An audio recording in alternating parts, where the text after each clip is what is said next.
Sir voice আসছে না।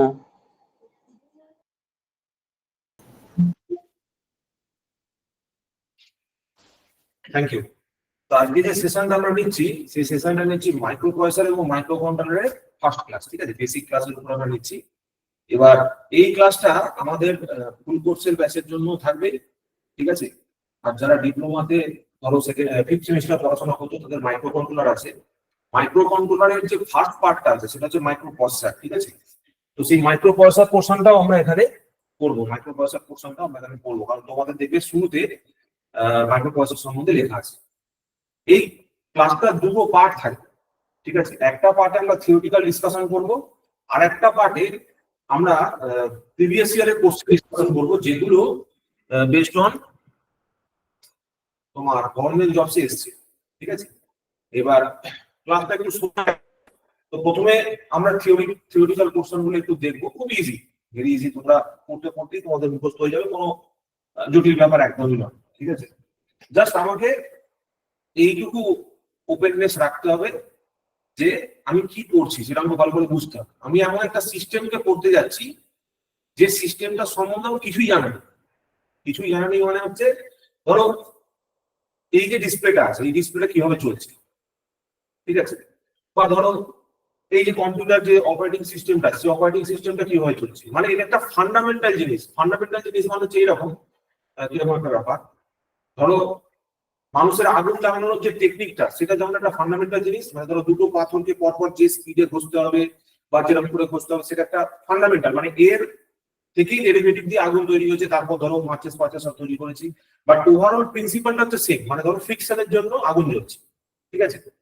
Micro processor পড়তে গেলেও তোমাকে জানতে হবে ওর কিছু ডিফারেন্ট সেটস অফ ইনফরমেশন আছে, ডিফারেন্ট জিনিস আমাকে জানতে হবে, সেটা অপারেশন কি করে হচ্ছে, আর তার ইন্টারনাল আর্কিটেকচারটা কিরকম আছে, তার ভেতরে কি কি আছে, বাইরে কতগুলো পোর্ট আছে, ঠিক আছে।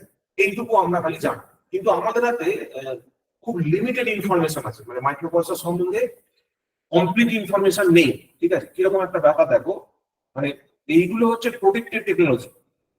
প্রোটেক্টেড টেকনোলজি গুলো কখনো ট্রান্সফার হয় না, তার জন্য ওর অ্যাপ্লিকেশন পয়েন্ট অফ ভিউ থেকে আমরা পড়াশোনা করি, ওর যে ডেভেলপমেন্টাল পয়েন্ট অফ ভিউ থেকে কিন্তু আমরা কখনো পড়াশোনা করি না, ঠিক আছে।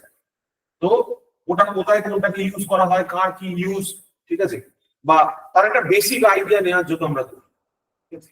তার মানে কি, ধরো তুমি এই সাবজেক্টটা পড়ার পর এরকম নয় যে একটা মাইক্রো প্রসেসর তৈরি করতে পারো, তুমি এইটুকু জানবে যে তার ধরো কতগুলো পিন আছে, সেই পিনগুলোর কি কাজ, ওই পিনটা কোনটা কি অ্যাপ্লিকেশন, কোনটা কি কাজে লাগানো যেতে পারে, এইটুকুই। তুমি ওই সিস্টেমটাকে ডিজাইন করতে পারবে না। কি বলতে চাইছি বুঝতে পারছো? তোমার পক্ষে ধরো ওই একটা রান্না করার মতো, ধরো তুমি চিকেন রান্না করছো, তাহলে সব উপকরণগুলো নিয়ে এলে, দিয়ে উপকরণগুলো মেশালে তাহলে সেটা তৈরি হয়ে যাওয়ার কথা, এতটা ইজি। কিন্তু এর ক্ষেত্রে ব্যাপারটা সেরকম হবে না। এই ক্ষেত্রে আমাদের কি করতে হবে, আমাদেরকে এই ফান্ডামেন্টাল পয়েন্টস গুলোকে খুব ভালো করে বুঝতে হবে। আমরা খালি অ্যাপ্লিকেশন ওরিয়েন্টেড পড়াশোনাগুলোই করতে পারবো, কারণ অরিজিনাল যে টেকনোলজিটা আছে সেই টেকনোলজিটা ইজ উইথ ইন্টেল, ঠিক আছে। এবং সেই টেকনোলজি কখনো ট্রান্সফার হয়নি, এখনো পর্যন্ত ট্রান্সফার হয়নি, ঠিক আছে। আর ওই টেকনোলজি ট্রান্সফার হয়ও না। তুমি দেখবে, তোমরা যদি কেউ যদি জিও পলিটিক্স ফলো করো, তারা দেখবে আমেরিকার সঙ্গে চীনের যে ঝামেলা হচ্ছে, সেই ঝামেলাটা হচ্ছে কি নিয়ে, চিপ নিয়ে। চিপ ওয়ার চলছে, ঠিক আছে। এই চিপ ওয়ার কেন চলছে, কারণ আমেরিকা তাইওয়ানের একটা কোম্পানি টিএসএমসি কে চিপ বানানোর টেকনোলজি দিয়েছে। এই চিপ বানানোর টেকনোলজিতে আরেকটা পোর্শন আছে যেটাকে বলা হয় হচ্ছে তোমার ফটোলিথোগ্রাফি, ঠিক আছে। এই ফটোলিথোগ্রাফি হচ্ছে একটা টেকনিক, যে টেকনিকে তোমার ওই একটা সিলিকন ওয়েফারের উপর তোমার চিপকে ইমপ্রিন্ট করা হয়, ঠিক আছে। এবার এই ফটোলিথোগ্রাফি টেকনিকটাও একটা নেদারল্যান্ডসের একটাই কোম্পানি আছে, এএসএমএল বলে, ওর কাছে রয়েছে, আর কোনো জগতের কারোর কাছে নেই। সেইটাও কন্ট্রোল করা হচ্ছে আমেরিকা। মানে তাইওয়ানের যে কোম্পানিটা, যার নাম ফক্সকন, যে চিপটা বানাচ্ছে, তার কাছে কিছু ইনফরমেশন আছে, বাট পুরোটা নেই। আবার সে যেটা বানাচ্ছে তার যে র মেটেরিয়ালটা, সেটা আসছে এএসএমএল এর কাছ থেকে। সেই এএসএমএল এর কাছেও কিছুটা ইনফরমেশন আছে, পুরোটা ইনফরমেশন নেই। বাকি ইনফরমেশন তো আবার আমেরিকার কাছে আছে, গভর্নমেন্টের কাছে আছে। মানে এইভাবে পুরো জিনিসটা সিক্রেটলি নিট হয়ে রয়েছে, টাইড আপ হয়ে রয়েছে। তাহলে কি স্যার শুধুমাত্র আমেরিকার কাছে চিপ মেকিং পাওয়ার আছে? না, যেমন ধরো তোমরা মোবাইলে ওই যে দেখবে হুয়াওয়ের যে চিপ হাই সিলিকন, দেখবে চিপের নাম শোনা যায়, হাই সিলিকন ওটাদের মধ্যে চিপ বেরোয়। তারপর দেখবে ওই চায়নার আরেকটা ওরকম মোবাইল প্রসেসর আছে, ঠিক আছে? তো ওরা ওদের মতো করে প্রসেসর বানিয়েছে, ওদের ওদের নিজস্ব টেকনোলজিতে প্রসেসর বানিয়েছে। বাট ওগুলো হচ্ছে ইন্ডিপেন্ডেন্ট, ওগুলো কিন্তু কোনো মানে এরকম ব্যাপারটা নয় যে এটা আর ওটার মধ্যে হয়তো কিছু স্ট্রাকচারাল সিমিলারিটি থাকতে পারে, কিন্তু তুমি যদি একদম র লেভেল থেকে ভাববার চেষ্টা করো, একদম টুকরো টুকরো ভাবে ভাববার চেষ্টা করো, যেমন ধরো চিকেন রান্না করার জন্য আমাকে হলুদ দিতে হবে, ঠিক আছে? তো তারপর লঙ্কা দিতে হবে, পেঁয়াজ দিতে হবে, এইরকম যে বিষয়গুলো উপাদানগুলো, সেই উপাদানগুলো সম্পূর্ণ আলাদা হতে পারে, ঠিক আছে? তাদের ফান্ডামেন্টাল যে টাস্কটা, সেই টাস্কটা সেম, কিন্তু তাদের উপাদানগুলো কিন্তু আলাদা হতে পারে, ঠিক আছে? কারণ আমরা এখানে এমন একটা জিনিসকে বোঝার চেষ্টা করছি, একটা ডিভাইস আমার কাছে আছে, সেই ডিভাইসটার অ্যাপ্লিকেশন পয়েন্ট অফ ভিউ থেকে স্টাডি করবো, ডিজাইন পয়েন্ট অফ ভিউ থেকে নয়, ঠিক আছে? সেই ডিজাইন করার ক্ষমতা এখনো পর্যন্ত আমাদের নেই, ঠিক আছে? মানে আমাদের মানে বলতে যাচ্ছি ইন্ডিয়াতে নেই। ইন্ডিয়াতে যেটা চেষ্টা করেছিল, শক্তি বলে একটা প্রসেসর তৈরি করেছিল, ঠিক আছে? শক্তি নামে একটা প্রসেসর তৈরি করা হয়েছিল, ওই অবধি আমাদের ডেভেলপমেন্ট হয়েছিল, তারপরে আর সেরকম কোনো প্রসেসর ডেভেলপমেন্ট আমাদের হয়নি। বাট ফান্ডামেন্টালি প্রসেসর করতে গেলে আমাদেরকে ওই 80-85 করতে হয়, তার একটা কারণ আছে, ঠিক আছে? এবং প্রসেসর থেকেই আসছে মাইক্রো কন্ট্রোলার, সেটা আমি বলছি কি জিনিস। 8085 স্ক্রিনটা দেখা যাচ্ছে? হ্যাঁ, 8085। এবার দেখো, দুটো বিষয়, যারা ডিপ্লোমা পড়াশোনা করছে তাদের সিলেবাস হচ্ছে এইটা, microcontroller and it's application. এইবার সেই সিলেবাসে তোমাদের শুধু এইটুকু বলা আছে, এটা শুধু এইটুকু বলা আছে, ঠিক আছে? এইটুকু কথা বলা আছে, basic concept of microprocessor architecture with functional block diagram, ঠিক আছে, and evolution of microcontroller. তো এইটুকু আমরা আজকে পড়বো, এইটাই হচ্ছে আমাদের টাস্ক, এইটাই আমরা সবার ফার্স্টে আজকে পড়বো। কিন্তু প্রশ্ন এখানে নয়, প্রশ্ন হচ্ছে তুমি যদি গভর্নমেন্ট জবের প্রশ্নের কথা বলো, আমি তোমাদের ডিপ্লোমা সেমিস্টারের কথা বলছি না, কারণ ডিপ্লোমা সেমিস্টারে যা কোশ্চেন আছে সব কমন কোশ্চেন, ওই একটা কোশ্চেন দিয়ে তোমরা সমস্ত কোশ্চেন পেপার অ্যান্সার করতে পারবে। তো ওটা আমার তো হেডেকের বিষয় না, আমি চাই যে তোমরা এমন ভাবে পড়াশোনা করো যাতে গভর্নমেন্ট জবটা কোয়ালিফাই করতে পারো, ঠিক আছে? তো এটা হচ্ছে আমার পার্সপেক্টিভ, আমি যেখান থেকে তোমাদের পড়াচ্ছি। দেখো এইখানে আমি একটা কোশ্চেন সেট বানিয়েছি, এই কোশ্চেন সেটটাতে প্রথমেই তোমরা তো দেখতে পাচ্ছ, দেখো প্রথমে লেখা আছে WBSCTCL যেই 2021 14 মার্চের শিফট 3, ঠিক আছে? তো এই আমাদের টিসিএল এর যে যেই পরীক্ষাগুলো হয় বা টিসিএল যে যেই পরীক্ষা একবার হবে, সেখানে কিন্তু মাইক্রোপ্রসেসর থেকে প্রচুর কোশ্চেন থাকবে, কিন্তু সেটা তোমাদের সিলেবাসের পার্ট নয়, যারা ধরো বর্তমানে ডিপ্লোমা 5th সেম পড়াশোনা করছো, ঠিক আছে? তো ওই জন্য আমরা কি করব, মানে আমি আমাদের এই ক্লাসটাতে কনজুগেট হিসাবে অগ্নিপথ ব্যাচের জন্য একসাথে মাইক্রোপ্রসেসরটাও পড়াবো, ঠিক আছে, আর মাইক্রো কন্ট্রোলারটাও তারপরে পড়াবো। তো প্রথমে এই ফাংশনাল ব্লক ডায়াগ্রাম পর্যন্ত যে পোর্শনটা থাকবে, সেই পোর্শনটা দুজনেরই পাবো, ডিপ্লোমা 5th সেমের জন্য পাবো আর অগ্নিপথ ব্যাচের জন্য পাবো। এবার যারা ধরো ডিপ্লোমা ছেলেগুলো যারা রয়েছে, যারা ধরো চাইছো যে স্যার আমরা বাদ বাকি পোর্শনটাও মাইক্রোপ্রসেসর করবো, তারা অবশ্যই ক্লাসে জয়েন করতে পারো, অসুবিধা নেই। আমি এরপরে আর দুটো টপিক পড়াবো, আর দুটো কি 3টে টপিক পড়াবো এই ক্লাসটার পরে, তাহলে আমার পুরো মাইক্রোপ্রসেসরটা কভার হয়ে যাবে, ঠিক আছে? তারপর থেকে আমরা মাইক্রো কন্ট্রোলার শুরু করবো, ম্যাক্সিমাম 2 বা 3টে ক্লাস, কি ক্লাস হবে সেটাও বলে দিচ্ছি, ঠিক আছে? এইখানে দেখো এই টিসিএল এ প্রত্যেকটা শিফটে অন অ্যান অ্যাভারেজ 2 করে মাইক্রোপ্রসেসরের কোশ্চেন পড়েছে, ঠিক আছে? মাইক্রো কন্ট্রোলার নয়, কিন্তু মাইক্রো প্রসেসর 80-85 এর কোশ্চেন আছে। তারপরে এইখানে দেখো আমি বেশ কিছু মাইক্রো কন্ট্রোলারের কোশ্চেন দিয়েছি, ঠিক আছে? এইগুলো সব পড়েছে হচ্ছে ইউপিপিসিএল যেই, ঠিক আছে? তারপর পুলে মেট্রো, তারপরে এইরকম ওই বিএসএনএল জেটি, এই সমস্ত এক্সামিনেশনসে এই বাকি কোশ্চেন গুলো সব পড়েছে, ঠিক আছে? মেইনলি ইউপিপিসিএল যেইতে এগুলো পড়েছে, এগুলো কিন্তু আমাদের জন্য করতে পারে, মানে ডিসিএল টিসিএলও দিতে পারে মাইক্রো কন্ট্রোলার, ঠিক আছে? তো ওই জন্য দুটো সাবজেক্টই আমাদের কিন্তু সমান ওয়েটেজ দিয়ে সমান গুরুত্ব দিয়ে স্টাডি করতে হবে, ঠিক আছে? আর যখনই আমরা ধরো সেমিস্টার পড়াশোনা করি, তখন কি হয়, আমরা বই পড়ে, ঠিক আছে, কোশ্চেন আনসার করতে পারি, ঠিক আছে? কিন্তু যখনই আমরা পড়াশোনা করবো, ধরো গভর্নমেন্ট জবের জন্য পড়াশোনা করবো, তখন আমাকে কোশ্চেন থেকে পড়াশোনা করতে হয় যে এই পরীক্ষাগুলোতে এরকম এরকম কোশ্চেন আসছে, তো সেই অনুযায়ী আমাকে আমার নোটটা তৈরি করতে হয়। ঠিক আছে, তাহলে বোথ অ্যাসপেক্ট আমাদেরকে নিয়ে চলতে হবে। ঠিক আছে, শুধুমাত্র সেমিস্টার পাস করলে তো আমাদের হবে না, ধরো এরপর একটা চাকরির ব্যবস্থা করতে হবে।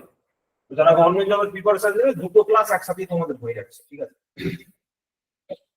চলো তাহলে শুরু করা যাক। ঠিক আছে, তাহলে এই হলো ব্যাপার। তাহলে মাইক্রো প্রসেসরের যে ক্লাসগুলো থাকবে সেটা হচ্ছে প্রথমে architecture with functional block diagram, এটা থাকবে।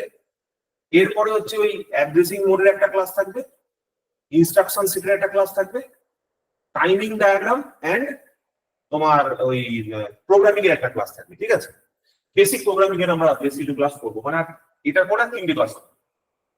তো যারা করতে চাইলে তারা কন্টিনিউ করবে, তারপর থেকে আমরা এই মাইক্রো কন্ট্রোলারের এই যে পোর্শন গুলো আছে, ফর্মিং অন আর্কিটেকচার, এগুলো সমস্ত ঢুকে যাবো। ঠিক আছে, প্রথম চ্যাপ্টারটা একদম ইজি, শুধুমাত্র ওই কয়েকটা need for micro controller, family of micro controller, এগুলো দিয়েছি।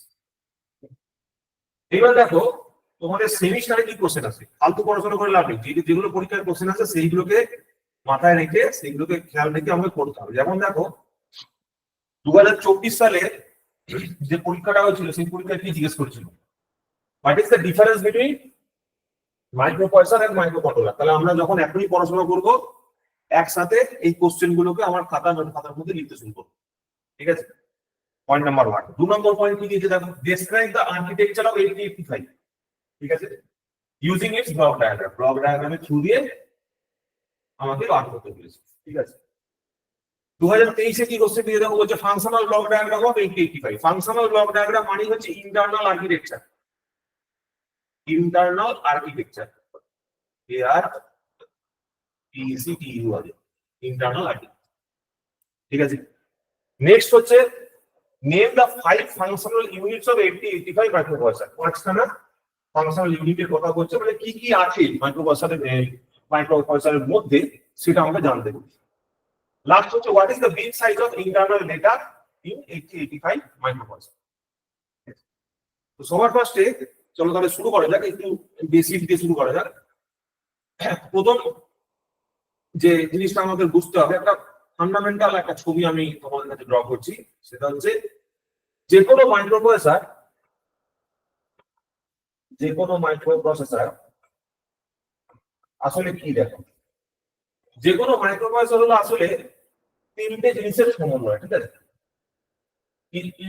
তিনটে জিনিসের সমন্বয়, যেটাকে আমরা বলবো আলু, আরে আর সি। 2-3 বার বলতে হবে কি কি জিনিস আছে মাইক্রোপ্রসেসরের মধ্যে। 3টে ফান্ডামেন্টাল পোর্শন কি কি আছে বলো, হয়তো বল। একটা আছে আলু, তাই তো, ALU 1 নম্বর। 2 নম্বর বলো, 2 নম্বর কি লিখেছি বলতে হবে। 2 নম্বর হচ্ছে আরএ। 3 নম্বর কি লিখেছি, 3 নম্বর লিখেছি সিইউ, তাই তো। ALU মানে কি, ALU মানে কেউ বলতে পারবে? Arithmetic and logic unit, arithmetic and logic unit. তার মানে এমন একটা সেগমেন্ট থাকবে যেখানে আমি ক্যালকুলেশন করতে পারবো, অ্যারিথমেটিক অপারেশন করতে পারবো, লজিক্যাল অপারেশন করতে পারবো। অ্যারিথমেটিক মানে হচ্ছে কি, যোগ, বিয়োগ, গুণ, ভাগ, এগুলো সমস্ত করা যাবে। লজিক্যাল অপারেশন মানে কি, এন্ড, অর, নট, এক্সঅর, এক্সনর, এই অ্যাপ্লিকেশন গুলো করতে পারবো। আচ্ছা, আর এর মানে হচ্ছে রেজিস্টার অ্যারে। আর এর stands for register array. Now what do you mean by register? Register মানে হচ্ছে এমন কিছু এলিমেন্ট যারা কিছু মেমোরি স্টোর করতে পারে। ঠিক আছে, কি বললাম? রেজিস্টার কি জিনিস, রেজিস্টার কি জিনিস, যে কিছুটা মেমোরি স্টোর করতে পারে। What is the basic memory storing element বলো, কে বলতে পারবে? তোমরা রেসপন্স করতে স্যার পারবে। র‍্যাম হবে নাকি? স্যার র‍্যাম হবে? হ্যাঁ হ্যাঁ বলো। RAM sir RAM basic RAM. একদম র‍্যাম অ্যানসার দিচ্ছে না। বেসিক মেমোরি স্টোরেজ এলিমেন্ট হিসেবে র‍্যাম বলবো না। আর কেউ স্যার তাহলে কি এসএসডি কি বলে? হ্যাঁ, এসএসডি হার্ড ডিস্ক এগুলোই তো বেসিক। এসএসডি হার্ড ডিস্ক তোমরা অনেকটা বড় হয়ে যাচ্ছে তোমার ব্যাপারটা। ফান্ডামেন্টালে চলে এসো, একদম বেসিক পয়েন্টে চলে এসো। মানে ধরো তুমি এসএসডি বলছো, তো এসএসডি মানে ভাবো একটা বিশাল বড় অট্টালিকা। আরে বুঝেছি স্যার, একটা সার্কিটের নাম আমি আছে তোমার কাছ থেকে জানতে চাইছি ইটের কথা। ইটটা হ্যাঁ, আমি অট্টালিকা জানতে চাইছি। নামটা মনে পড়ছে না, যেটা মানে স্টোর নামটা করে, মনে পড়ছে না? স্টোর করে লজিকটা, বুঝতে পারছি। ফ্লিপ ফ্লপ বলেছো? হ্যাঁ হ্যাঁ, ফ্লিপ ফ্লপ এর মধ্যে স্টোর করে। আর flip flop is the basic memory storage element, ঠিক আছে, যে 1 বিট অফ ডেটাকে স্টোর করতে পারে। রেজিস্টারও কি, রেজিস্টারও ওরকম একটা মেমোরি এলিমেন্ট, কিন্তু তার মধ্যে আরো বেশি তোমার এটা স্টোর করা যায়। টু বি স্পেসিফিক, এই রেজিস্টার অ্যারেগুলোতে জেনারেলি 8 বিট করে ডেটা স্টোর করা যায়। কি বললাম? 8 বিটের ডেটা স্টোর করা যায় এক একটা রেজিস্টারের মধ্যে। রেজিস্টার অ্যারে মানে হচ্ছে অনেকগুলো রেজিস্টার আছে, ঠিক আছে। যেমন কি কি আছে? BC, DE, HL. বি হচ্ছে একটা রেজিস্টার, সি হচ্ছে একটা রেজিস্টার, এইচ, ডি একটা রেজিস্টার, ই একটা রেজিস্টার, এইচ একটা রেজিস্টার, এল একটা রেজিস্টার। স্যার আপনি এখানে কি করে জানলেন বিসি, ডি, এইচ? এগুলো করতে করতে মুখস্থ হয়ে গেছে। তোমরা যখন পড়বে, তোমরা এই বারবার করে যখন এগুলো পড়বে, তখন তোমাদের এগুলো মনে থেকে যাবে যে এই বিসি, ডি, এইচএল এগুলো হচ্ছে একটা করে রেজিস্টার অ্যারের পার্ট, ঠিক আছে। এবার এই যে বললাম শব্দটা বিসি, ডিই, এইচএল, এইগুলোকে বলা হয় রেজিস্টার পেয়ার্স। মানে বি একটা রেজিস্টার, সি একটা রেজিস্টার। বি রেজিস্টারে 8 বিট মেমোরি থাকতে পারে, ওইখানেও 8 বিট মেমোরি থাকতে পারে সিতে। তাহলে 8 আর 16 বিট যখন আমার ইনফরমেশনের দরকার পড়বে, তখন আমি বিসি কে একসাথে ইউজ করব, ঠিক আছে। রেজিস্টার অ্যারের মধ্যে জেনারেলি এই তিনটেই থাকে, আরো কিছু রেজিস্টার থাকতে পারে, ঠিক আছে।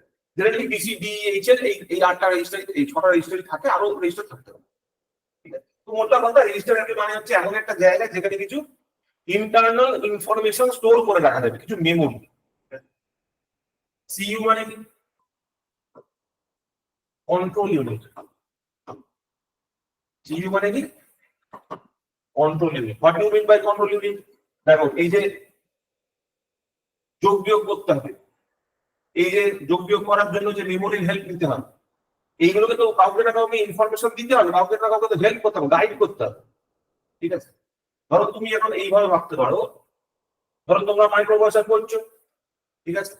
আমি হলাম এই কন্ট্রোল ইউনিট, আর তোমরা হলে কি বলতো, ধরো এই এএলই।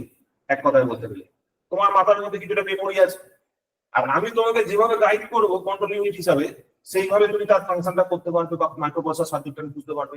কন্ট্রোল ইউনিট অ্যাকচুয়ালি কি করে? কন্ট্রোল ইউনিট অ্যাকচুয়ালি এখানে যে টাস্কটা আমি পারফর্ম করতে চাইছি, যে কাজটা আমি করতে চাইছি, সেই কাজটা করতে আমাকে সাহায্য করে, ঠিক আছে। এখানে তুমি আরো অনেক রকম অ্যানালজি দিয়ে এগুলোকে ভাবতে পারো, ঠিক আছে। আচ্ছা, এইটা হয়ে গেল আমার বেসিক মাইক্রো প্রসেসরের ব্লক। তাহলে এই মাইক্রো প্রসেসরের সঙ্গে তো ইন্টারঅ্যাক্ট করতে হবে। ইন্টারঅ্যাক্ট করতে হবে মানে কি? কিছু ইনপুট দিতে হবে, কিছু আউটপুট দিতে হবে। তার মানে এখানে কিছু ইনপুট ডিভাইসেস থাকবে, কিছু ইনপুট এলিমেন্ট আমাকে অ্যাড করতে হবে, আর এখান থেকে কিছু আউটপুট, কিছু ক্যালকুলেশন করলে তো আউটপুট আমাকে নিতে হবে। শুধু তো ক্যালকুলেশন করে লাগবে, শুধু এরপর তো হবে না, আউটপুট লাগবে, ঠিক আছে। আর একটা জিনিস যেটা দরকার, সেটা হচ্ছে মেমোরি, এক্সটার্নাল মেমোরি, ঠিক আছে। এটা হচ্ছে এক্সটার্নাল মেমোরি বা মেমোরি। এক্সটার্নাল মেমোরিও বলতে পারো বা শুধু মেমোরি লেখাও যেতে পারে, ঠিক আছে। ওখানে রেজিস্টার গুলো কিন্তু মেমোরি, কিন্তু ওটা মাইক্রোপ্রসেসর ব্লকের মধ্যেই আছে। আর এই যে মেমোরিটা আছে, এই মেমোরিটা কিন্তু ব্লকের বাইরে আছে, but it is part of the whole system, total সিস্টেমের পার্ট, ঠিক আছে। তাহলে তুমি যদি একটা মাইক্রোপ্রসেসরের বেসিক ব্লক ডায়াগ্রাম ভাবো বা একটা কম্পিউটারের বেসিক ব্লক ডায়াগ্রাম ভাবো, তাহলে এইটা হচ্ছে একটা কম্পিউটারের বেসিক ব্লক ডায়াগ্রাম, এইটা, ঠিক আছে। দেখো, সেন্টারে কি রয়েছে, তুমি তোমার মোবাইলের রেসপেক্টেও ভাবতে পারো। ধরো তোমাদের যে কোনো একজন মোবাইল, কি ব্র্যান্ড প্রসেসর চলছে এখন? এখন ম্যাক্সিমাম প্রসেসর, হাইস্ট প্রসেসর কি আছে মোবাইলের? এখন তো স্ন্যাপড্রাগনই এখন চলছে স্যার। হ্যালো, স্ন্যাপড্রাগনে কত সিরিজ চলছে এখন? এখন স্যার তো এই কি একটা 8 জেন নাকি কি একটা চলছিল sir, 8 gen elite. Snapdragon 8 gen elite. আমি তারপরে আমার এই সমস্ত ইন্টারেস্ট ছিল, আমি যতক্ষণ খেয়াল রেখেছিলাম ওই 800 সিরিজ পর্যন্ত, তারপর থেকে আমার খেয়াল নেই 800 সিরিজের পরে। তারপরে তারপরে একটা কমপ্লিকেটেড নাম করে দিয়েছে, মানে তো নাম্বারটা কমিয়ে দিয়েছে কিন্তু এলিট যোগ করে দিয়েছে, মানে ওটা আরো বেশি মানে হায়ার পারফরমেন্স দিচ্ছে, মানে 8 জেন। আচ্ছা, এরকম টাইপের কোন একটা প্রসেসর ধরে নাও, স্ন্যাপড্রাগনের কোনো প্রসেসর ধরে নাও, বা ডিমেনসিটির যে প্রসেসর গুলো এক দেখা গুলো দেখে নাও। ওইটা হচ্ছে কি বলতো, ওই প্রসেসরটা হচ্ছে অ্যাকচুয়ালি ভেতরে ব্লক, বুঝতে পারছো? ওই স্ন্যাপড্রাগনের প্রসেসর হোক, ডায়মেনসিটির হোক, হাই সিলিকন হোক, বা যে কোনো কোম্পানির প্রসেসর হোক, মোবাইল প্রসেসর হোক, সেটা হচ্ছে ভেতরের ব্লক। এবার এই ভেতরের ব্লকের ইন্টারঅ্যাক্ট, বলো স্যার। বলছি যে ওই যে বাইরে যে এক্সটার্নাল মেমোরিটা আছে, ওটা কি র্যাম এর কথা বলছেন? এইটা হচ্ছে তোমার এসএসডিও হতে পারে, এটা তোমার ওই ইন্টারনাল মেমোরি হতে পারে, তুমি তোমার চিপ কানেকশন করতে পারো। তোমার যে চিপের মেমোরি আছে 512 জিবি, তুমি এটা মেমোরির মধ্যে অ্যাড করলে, এটা হতে পারে মেমোরির মধ্যে পার্ট। তুমি একটা ইন্টারনাল মেমোরি হতে পারে, সেটা হতে পারে তার পার্ট। সিপিইউ নিজস্ব কোনো মেমোরি, এই যে সিপিইউ নিজস্ব ভিতরে যে মেমোরি রয়েছে, এই মেমোরিটা তোমার তো রেজিস্টার অ্যারে হিসেবে থাকে, ঠিক আছে। তুমি এক্সটারনালি মানে অনেকটা ডেটা তুমি স্টোর করতে পারবে। Okay sir. মানে তুমি যেটা ভাবছো যে ওই যে আমরা যে মেমোরি গুলো বলি না, ধরো আমাদের মোবাইলে যে ইন্টারনাল মেমোরি আছে, ঠিক আছে, that is a separate portion, that is not inbuilt in the system. সিস্টেমের মধ্যে ইনবিল্ট থাকে না, প্রসেসরের মধ্যে ইনবিল্ট নয়, প্রসেসর থেকে আলাদা করতে হয়। ওই জন্য দেখবে তোমরা যখনই কোনো স্টোরেজের কথা ওরা বলে, ওরা একটা স্পিডের কথা বলে, ইউএফএস 2.0, ইউএফএস 3.0, ঠিক আছে। এই ইউএফএস 2.0, 3.0 গুলো কি জিনিস? এইগুলো হচ্ছে রিড রাইট স্পিডস, মানে কত ফাস্ট ডেটা সিপিইউ তে যাবে আর সিপিইউ থেকে আসবে। যত মেমোরি স্পিড যত ইনক্রিজ করবে, মেমোরি যত ফাস্ট হবে, তত তাড়াতাড়ি ও প্রসেসরের সাথে কমিউনিকেশন করতে পারবে। ওই জন্য দেখবে আমার ঘরে একটা ল্যাপটপ, অপারেটিং সিস্টেমটা অতটা ফাস্ট। হ্যাঁ বলো। মানে স্যার যত তাড়াতাড়ি রিড করতে পারবে তত তাড়াতাড়ি মানে আমাদের অপারেটিং সিস্টেমটা ফাস্ট হবে। হ্যাঁ, তত তাড়াতাড়ি অপারেশনটা ফাস্ট হবে, কারণ it is ultimately read write operation. তুমি ধরো মোবাইলে একটা ভিডিও দেখছো, বা ধরো তোমার মোবাইলের মধ্যে ইন্টারনাল মেমোরিতে স্টোর করা কোনো ভিডিও দেখছো, বা ধরো কোনো ওয়ার্ড ফাইল খুলছো, কোনো পিডিএফ খুলছো, সব কিছু কি হচ্ছে? বারবার রিড রাইট অপারেশন হচ্ছে। তোমার রিড অপারেশন বারবার হচ্ছে। ধরো তুমি দেখছো কিছু, ভিউ করছো, রিড অপারেশন হচ্ছে। ধরো তুমি কিছু টাইপ করছো, রাইট অপারেশন হচ্ছে, ঠিক আছে। তাহলে মেমোরির সঙ্গে যত ফাস্ট ইন্টারঅ্যাকশন করা যাবে, তত স্পিড ফাস্ট হবে। যেমন আমার কাছে বাড়িতে একটা পড়ে আছে ল্যাপটপ আসছে, ঠিক আছে, 2013 সালে থেকে। ল্যাপটপটা দিয়ে যদি আমি কাজ করা শুরু করি, মোটামুটি হয়ে গেল, ওটা চালু করতে করতে আমার এখানে ক্লাসটা কমপ্লিট হয়ে যাবে, ঠিক আছে। আমি ওটা সেই পুরোনো দিনের ল্যাপটপ হিসেবে গুছিয়ে রেখে দিয়েছি, আমি ওর হার্ড ড্রাইভটাও বদলাইনি। আমার ওই ল্যাপটপটা এখনো পর্যন্ত অ্যাজ ইট ইজ, কোনো প্রবলেম নেই, ফান্ডামেন্টালি ঠিকঠাক চলছে। ওখানে একটু স্লো হয়ে গেছে বিকজ অফ হার্ড ডিস্ক। এবার এসএসডির ক্ষেত্রে সুবিধাটা কি? এখানে যেখানে ফিজিক্যাল মেমোরি আছে, যেমন যেখানে ফিজিক্যাল মুভমেন্ট আছে, হার্ড ডিস্ক যখন দেখবে ঘুরতে শুরু করে, ওটা ফিজিক্যাল রোটেশন আছে। এবার উইথ এজ কি হয়, ওই ডিস্ক গুলো, ওই ড্রাইভ গুলোর যে প্রসেসটা, ওটা অনেক স্লো হয়ে যায়। উইথ এজ এজিং এফেক্ট চলে আসে। যেখানে মেকানিক্যাল রোটেশন থাকে, ঠিক আছে, সেখানে তার সঙ্গে একটা এজিং এফেক্ট অ্যাসোসিয়েটেড থাকে, ঠিক আছে। আর যেখানে সলিড স্টেট ড্রাইভ থাকে, এসএসডি, তুমি পুরো কথা বলছো, একটা হচ্ছে হার্ড ডিস্ক ড্রাইভ এইচডিডি, আর একটা হচ্ছে তোমার সলিড স্টেট ড্রাইভ বা এসএসডি। এসএসডি ক্ষেত্রে ব্যাপারটা সেরকম নয়, সেই টেকনোলজিটাই নয়, টেকনোলজিটাই আলাদা। তো ওই জন্য মেমোরির সঙ্গে যত ফাস্ট ইন্টারাকশন করতে পারবে, ঠিক আছে, তত কিন্তু ভালো হবে। ওই জন্য দেখবে কিছু মোবাইলে ধরো বলছে, ধরো একটা স্যামসাং এর 512 জিবি একটা তোমার তুমি মোবাইল নিয়ে নিলে, হ্যান্ডসেট নিলে, ঠিক আছে, আর তুমি সেইখানে একটা ধরো কার বলবো, ধরো অন্য কোনো একটা ব্র্যান্ডের তুমি নিলে, যার দাম হচ্ছে 15,000 টাকা, 16,000 টাকা, 20,000 টাকা, 256 জিবি একটা মেমোরি হয়ে যাবে। দুজনেই 256 জিবি তুমি স্পিড কম্পেয়ার করে দেখবে তোমার স্যামসাংটা ফাস্ট হবে, ঠিক আছে। যে কোনো ক্ষেত্রে অ্যাকচুয়ালি দামের ডিফারেন্সটা ওইভাবেই হয়, কোয়ালিটি অফ মেমোরি, ঠিক আছে।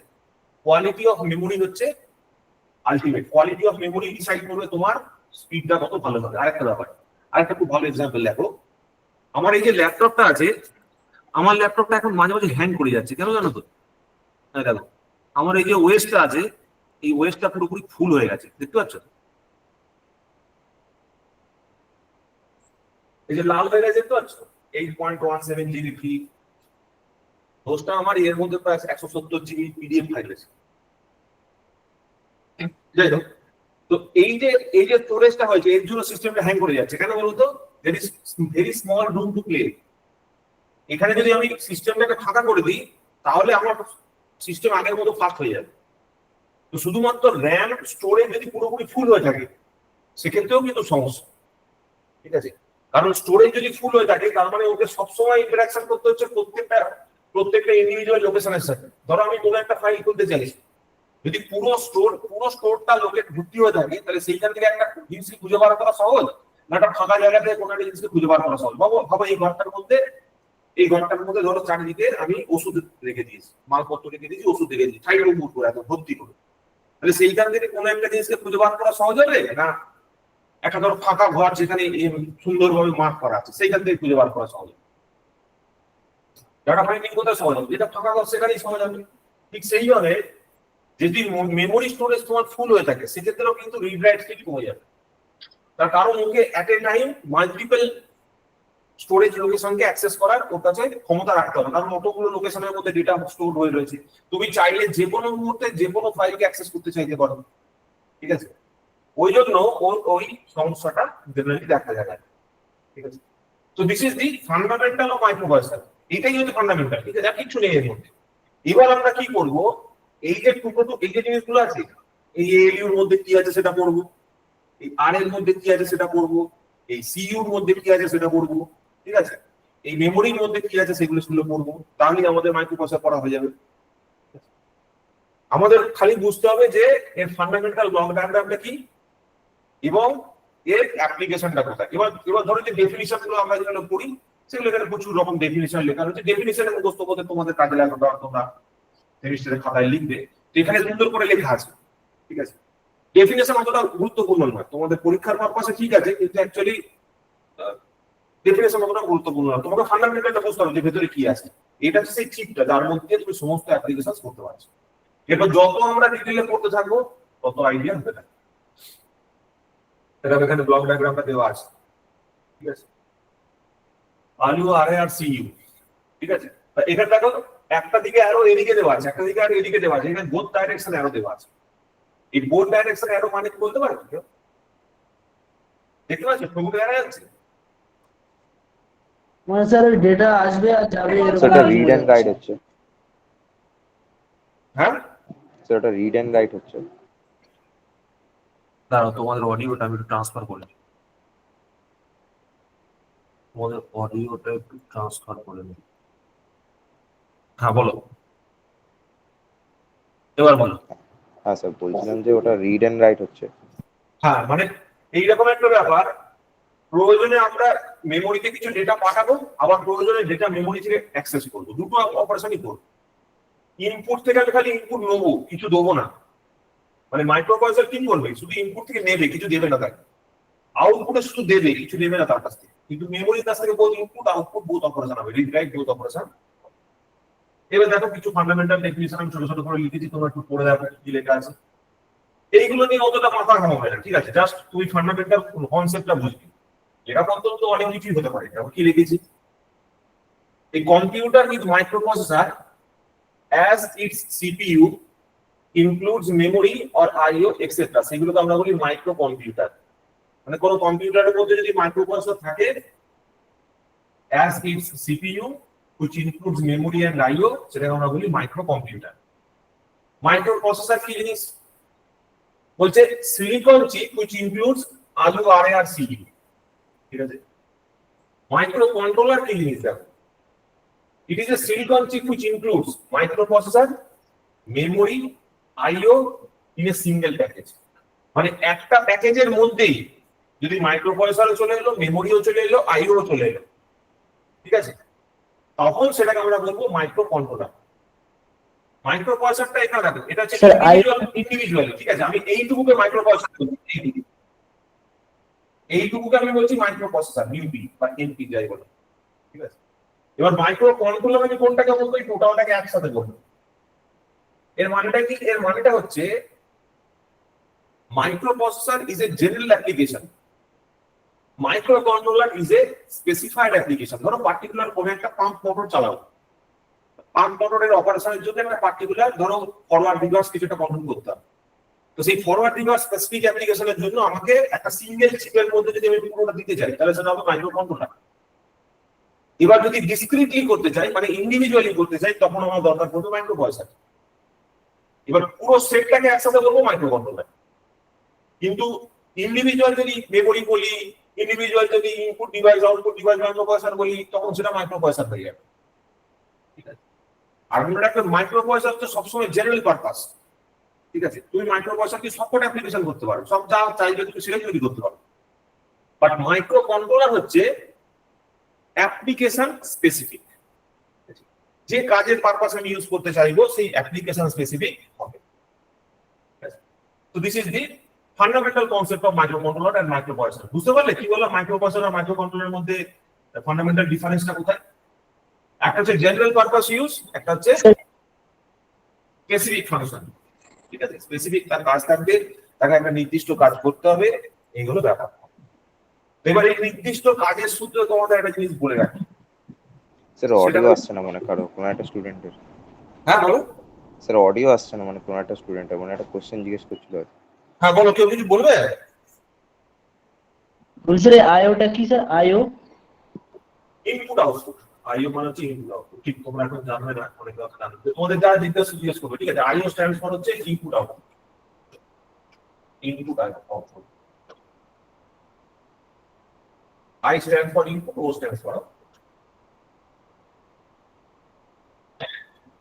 আর এখানে দেখো তোমাদের একটা জিনিস বলে রাখি, ঠিক আছে?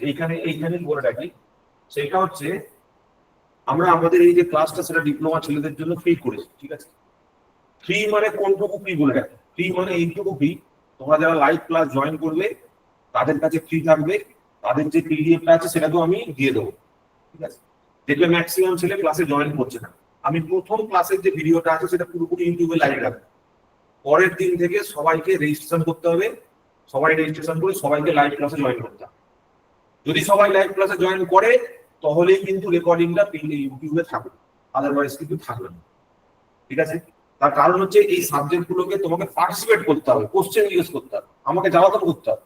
তোমরা জানবে যে এরকম ব্যাপারটা নয় যে তোমরা কিছু কোশ্চেন করলে আমি কিছু মনে করবো। তোমরা যত কোশ্চেন করবে তত ভালো, তোমাদের যত ছোট কোশ্চেন হোক না কেন। হতেই পারে কিছু একটা জিনিস জিজ্ঞেস করলে আমি জানি না, আমি বলতে পারলাম না, তোমাদের পরে আমি জানিয়ে দিলাম, ঠিক আছে? ভয় পাওয়ার কিছু নেই, আমি তোমাদের কলেজের টিচার নই, ঠিক আছে? এবং তোমাদের একজন সিনিয়র দাদার মতো তোমাদের যা জিজ্ঞেস করতে হতে পারে এই সাবজেক্ট সংক্রান্ত, যে কোনো সাবজেক্ট সংক্রান্ত, আপাতত এটা সীমাবদ্ধ থাকো, ঠিক আছে? তো এই সাবজেক্ট সংক্রান্ত যা তোমাদের কোশ্চেন আসছে সেগুলো নির্দ্বিধায় জিজ্ঞেস করতে হবে, ঠিক আছে?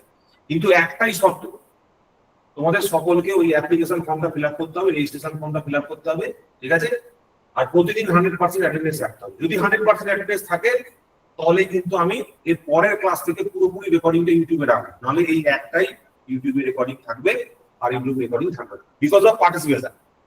আমরা চাই যে কোনো জিনিসের মূল্যটা কিভাবে নির্ধারণ হয় জানো তো? সময়ের সাপেক্ষে নির্ধারণ হয়। আমি যখন এতটা সময় দিয়ে এত কষ্ট করে জিনিসপত্রগুলো রেডি করতে পারছি, ঠিক সেইভাবে আমার সময়টাকে মূল্য দেওয়ার জন্য তোমরা, আমি যখন রেকর্ডিং পাঠাবো বা লিঙ্ক পাঠাবো, তোমরা সবাই জয়েন করো, ঠিক আছে? সবাই মানে ঠিক আছে, ধরো 70 জন 80 জনের একটা গ্রুপ আছে, সেইখান থেকে যদি 50 জন 60 জন জয়েন করে কোনো অসুবিধা নেই। কিন্তু যদি সেখানে 10 জন জয়েন করে তখনই সমস্যা, 15 জন জয়েন করে তখনই সমস্যা, ঠিক আছে? তো এইটা তোমরা খেয়াল রাখো। 70 জনের যদি গ্রুপ থাকে, 80 জনের যদি গ্রুপ থাকে, তাহলে কিন্তু মিনিমাম 70 জনকে জয়েন করতে হবে, ঠিক আছে? এটা কিন্তু তোমাদেরকে ম্যান্ডেটরি করতে হবে, ঠিক আছে? 10 জন কোনো কারণে জয়েন করলো না, কিন্তু যেন মেজরিটি জয়েন করে, বুঝতে পারছো? ব্যাস, তাহলে কিন্তু ক্লাস ইউটিউবে লাইভ থাকবে, নোট তোমরা সব পেয়ে যাবে, ঠিক আছে? নোটে কিছু নেই ভাই, সকল বারবার বলছি, নোট কিছু নেই। পড়াটা যখন লাইভ তোমরা করবে তখনই শিখতে পারবে, এবং পড়তে কিভাবে হয় সেটা তোমাকে শিখতে হবে। তখন তোমার কাছে সাবজেক্ট মাইক্রো প্রসেসর হোক বা অন্য কোনো সাবজেক্ট হোক, কোনো ব্যাপারই থাকবে না। ওই বিরাট কোহলি হোক, যে আমি যেখানেই খেলতে যাব পিচ আমার কাছে ম্যাটার করবে না, ঠিক আছে? জেতাটা আমার মানসিকতা, ঠিক আছে? আমি ওখানে গিয়ে জিতবো, পিচ ম্যাটার করবে না। তো ওইভাবে তোমাকে বুঝতে হবে যে পড়তে কিভাবে হয়, তাহলে তোমার সব পড়া কমপ্লিট হয়ে যাবে। আর বিশেষ করে তোমরা তো ডিপ্লোমা করছো, তোমাদের ক্ষেত্রে সহজ হবে। যারা গভর্নমেন্ট জব করছে তারা আমার এই জিনিসটা আরো ভালোভাবে বুঝতে পারে, ঠিক আছে? কারণ তাদের কাছে ফিল্ডটা অন্যরকম, তাদের কাছে ফিল্ডটা হচ্ছে ইনফাইনাইট ফিল্ড, ঠিক আছে? সেই ইনফাইনাইট থেকে কিভাবে সেটা লিমিটেড করতে হয় সেটা তোমায় বুঝতে হবে সবাই। আশা করি এখানে দেখো আরো বেশ কিছু ডেফিনিশন আমি দিয়েছি, আরো বেশ কিছু শব্দ লেখা আছে। বলছে হোয়াট ইজ মাইক্রো প্রসেসর? বলছে the word comes from combination of micro and processor.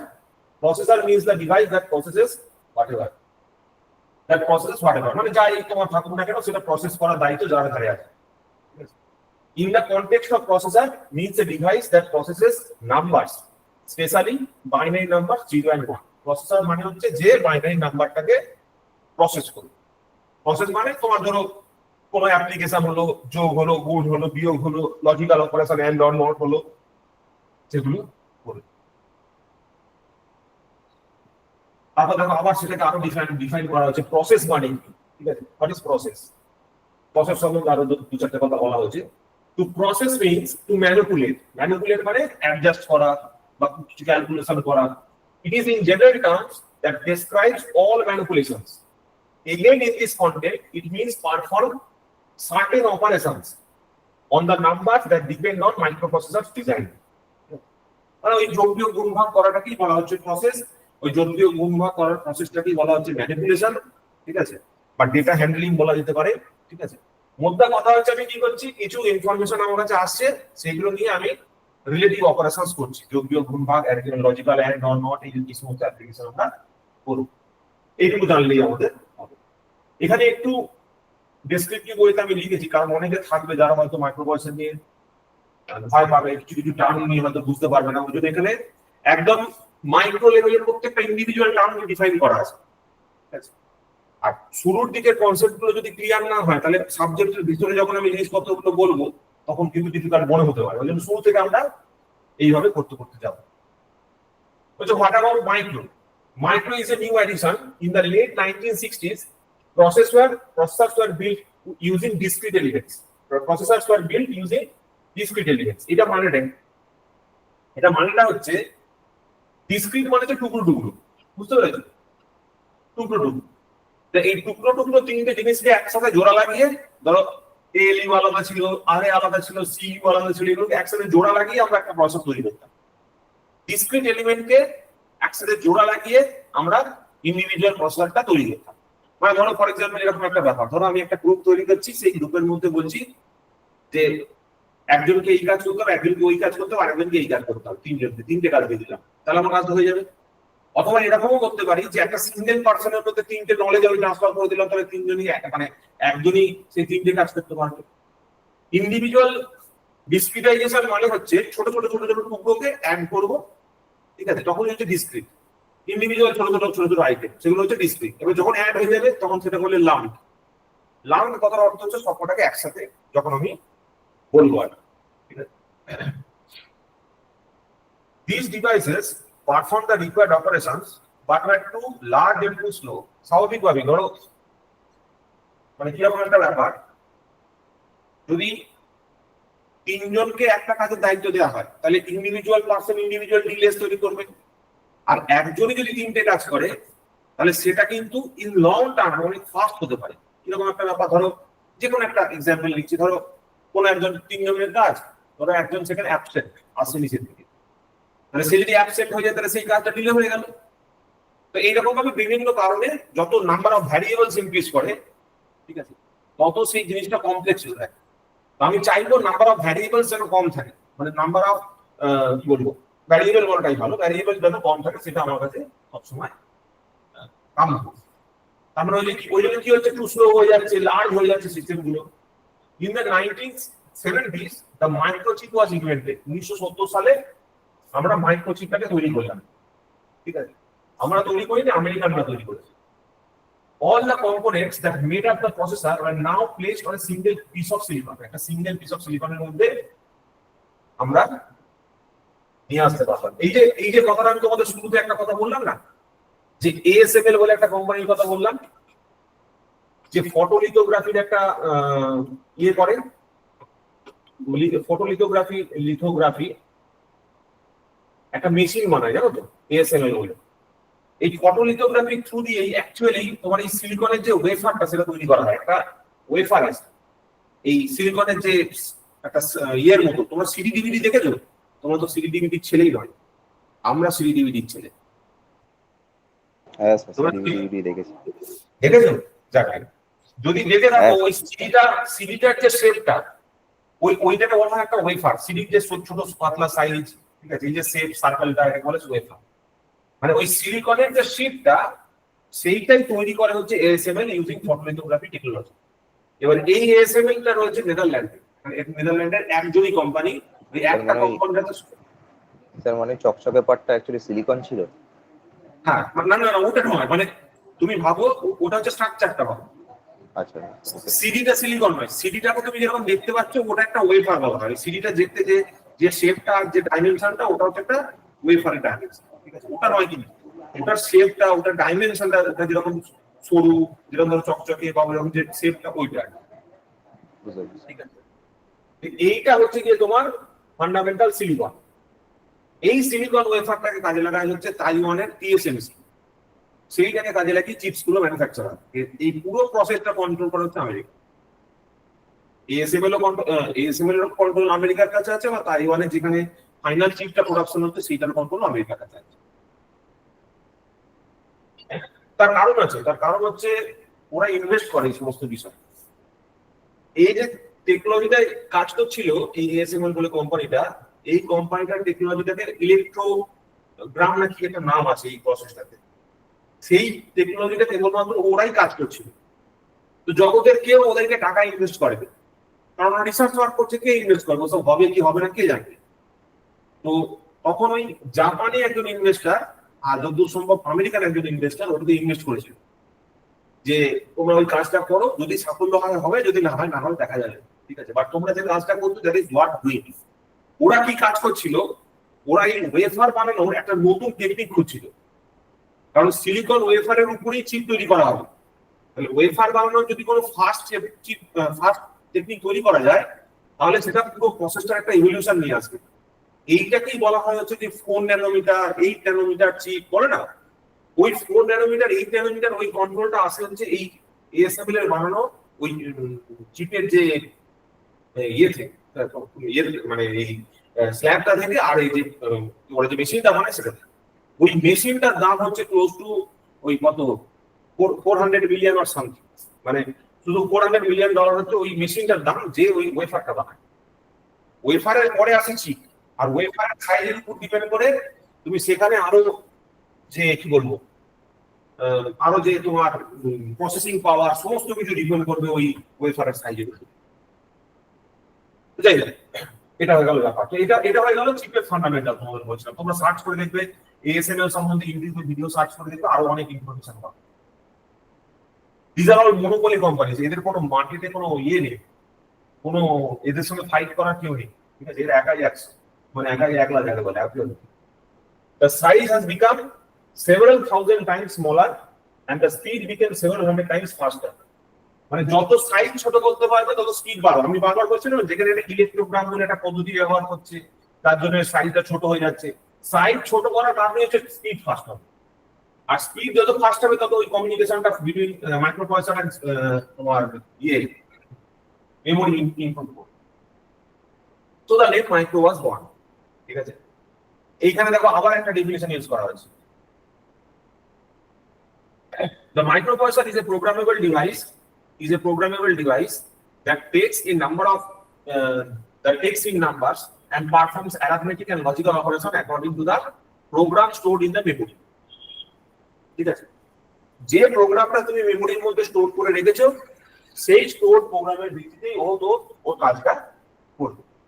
Then produces a number as a result. ঠিক আছে, তারপর সে কি করলো, তুমি কিছু ইনপুট দিলে, ওই স্টোরেজের মধ্যে কিছু মেমোরিতে কিছু প্রোগ্রামিং স্টোর করা আছে, সেই প্রোগ্রামিং এর ভিত্তিতে ও তোমার ইনপুট ডেটাকে কাজে লাগিয়ে কিছু একটা তৈরি করে দিল। ধরো তুমি যোগের প্রোগ্রাম সেট করেছো, ঠিক আছে, যোগ করার জন্য তুমি প্রোগ্রাম লিখেছো, তাহলে তুমি যখন ডেটা ইনপুট দেবে, তাহলে দুটো ডাটা যোগ করে ও রেজাল্ট দেবে। মাইক্রোপ্রসেসর 8085 তোমার অক্টাল সিস্টেমে চলে। অক্টাল তো নাকি হেক্সাডেসিমাল সিস্টেমসে চলে, ঠিক আছে। দেখবে 77778 এরকম করে তোমাকে ডেটা ইনপুট করতে হবে। তোমরা শিখবে, তোমরা যখন ল্যাবে পড়বে তখন দেখতে পারবে ওখানে ল্যাবের মধ্যে একটা প্রোগ্রামিং ইনপুট করার জায়গা আছে, ঠিক আছে।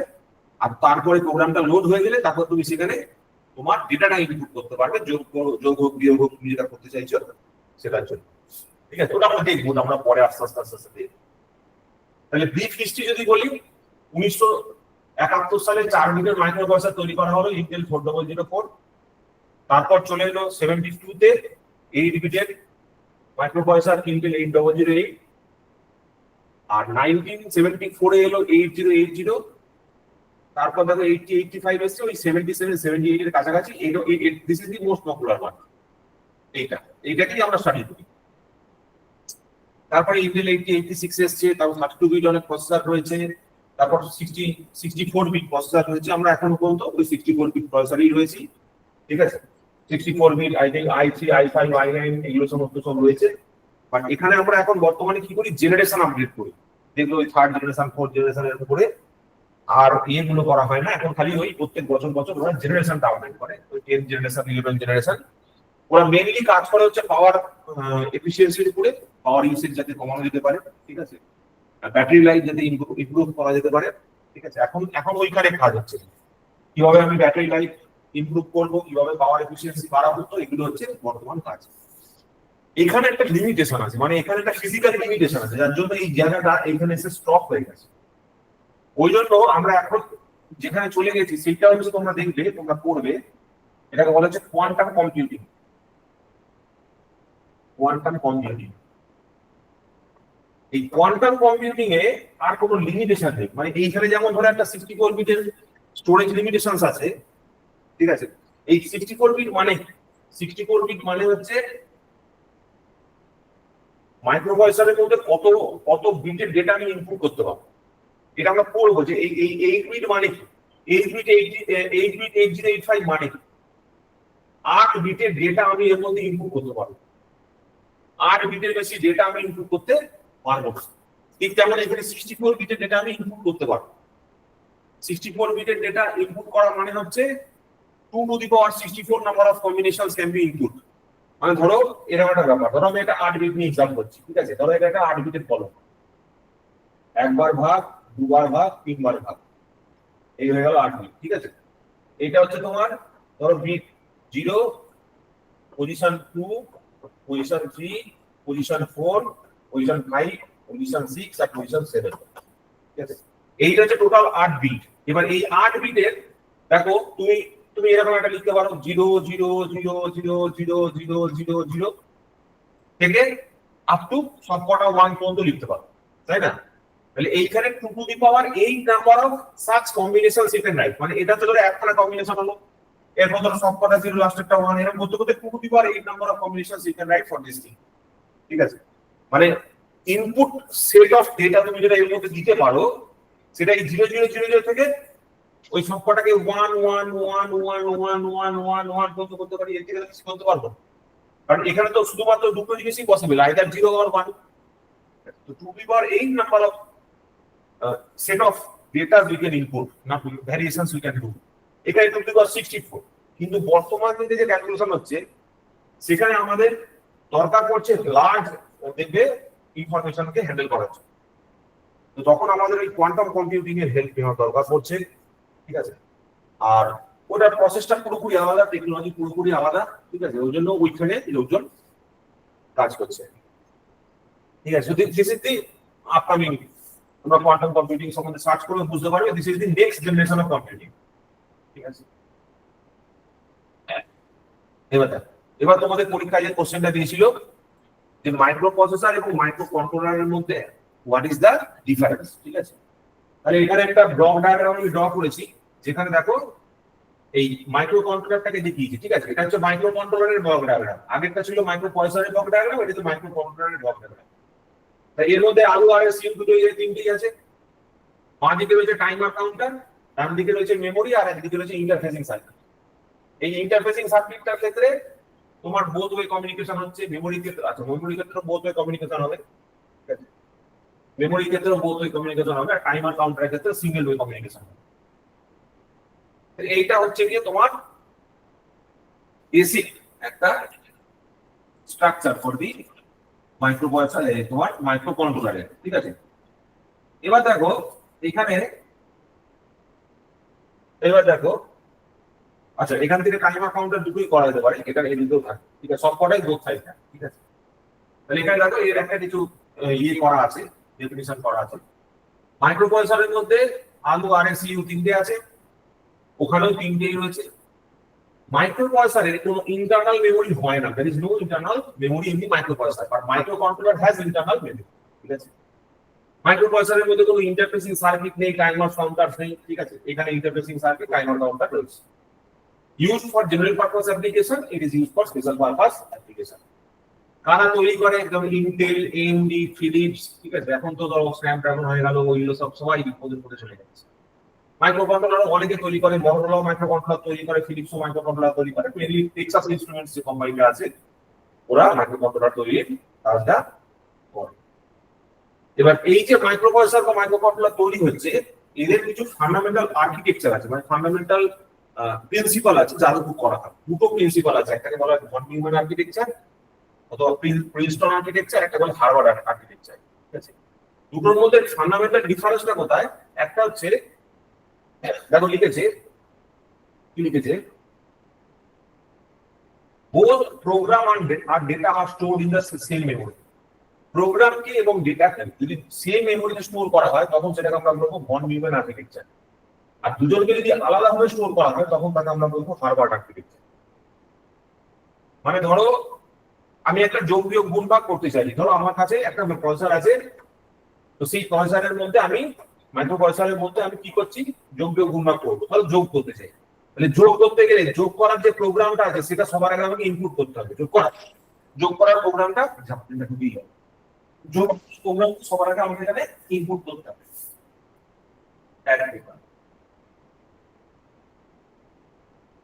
যোগ করার প্রোগ্রামটা সবার আগে আমাকে এখানে ইনপুট করতে হবে, ঠিক আছে। তারপরে কি করতে হবে? তারপর ডেটা ইনপুট করতে হবে। এবার যদি প্রোগ্রামটা যে মেমোরিতে স্টোর হয়েছে, ডেটাটাও যদি সেম মেমোরিতে স্টোর হয়, তখন সেটাকে আমরা বলবো is part of Princeton architecture অথবা ভন নিউম্যান আর্কিটেকচার। আর যদি আলাদা আলাদা হবে, ডেটাটা আলাদা, প্রোগ্রামটা আলাদা, ঠিক আছে, প্রোগ্রাম, ঠিক আছে। আচ্ছা, এই প্রোগ্রাম আর ডেটার মধ্যে ফারাকটা তোমরা বুঝতে পারছো ভাই? মানে যোগ করার জন্য কি লিখতে হবে সেটা হচ্ছে তার প্রোগ্রাম, আর ডেটা মানে হচ্ছে কি কি যোগ করবো। ধরো 10 আর 2 যোগ করবো 12 হবে, তাহলে এই যে 10 আর 2 যোগ করছি 12 হচ্ছে, এইটা হচ্ছে আমার কাছে কি, এই দুটো হচ্ছে আমার কাছে ডেটা, এইটা হচ্ছে আমার কাছে ডেটা, বাট আউটপুট ডেটা, ঠিক আছে। আর এইখানে যে কাজটা করছি, যে ফাংশনটা করছি, যে অপারেশনটা করছি, সেই অপারেশনটা কি প্রোগ্রাম। ওই প্রোগ্রামটাকে আমাকে প্রথমে ইনপুট করতে হবে, তারপরে আমাকে ইনপুট করতে হবে ডেটা। কারণ মাইক্রোপ্রসেসর তো বোঝে না তুমি কি করবে, তোমাকে তো মাইক্রোপ্রসেসরকে জানাতে হবে যে আমি যোগ করবো, বিয়োগ করবো, গুণ করবো, ভাগ করবো। কি বলতে চাইছি বুঝতে পারছো? দেখো, হ্যালো, হ্যাঁ স্যার, বুঝতে পেরেছি। হ্যাঁ স্যার, বুঝতে পেরেছি। তোমাদের কোনো কোশ্চেন থাকলে জিজ্ঞেস করি ভাই। স্যার, এইটা আমার কোনো ব্যাপার আর কি, মানে প্রোগ্রাম হচ্ছে যোগটা আর এইগুলো হচ্ছে ডেটা, বাস। তো এইটা হচ্ছে আমাদের মেন ব্যাপার। এরপর হচ্ছে পিন ডেসক্রিপশন।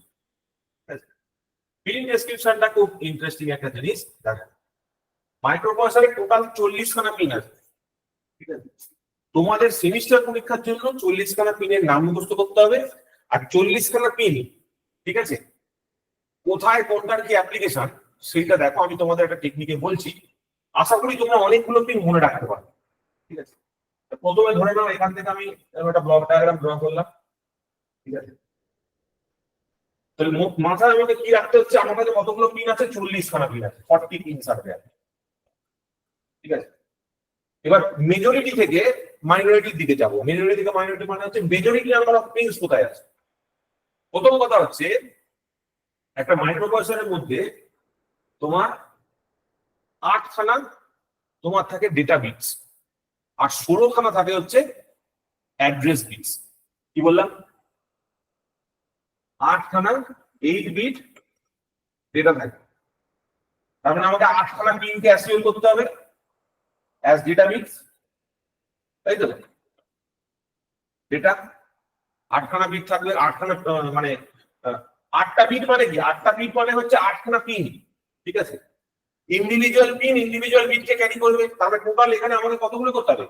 1 2 3 4 5 6 7 8টা, ঠিক আছে। ধরো এখানে টোটাল আমি দেখাচ্ছি 8 খানা বিট, এইভাবে আমি 8 খানা বিটকে শো করছি। এই যে এটাকে ধরো 1 2 3 4 5 6 7 8টা, তাহলে আমাদের 8 খানা ডেটা আছে। আর একটা কি আছে বললাম, মাইক্রোপ্রসেসরের মধ্যে আর কি আছে? মাইক্রোপ্রসেসরের মধ্যে আছে 16 খানা অ্যাড্রেস বিট।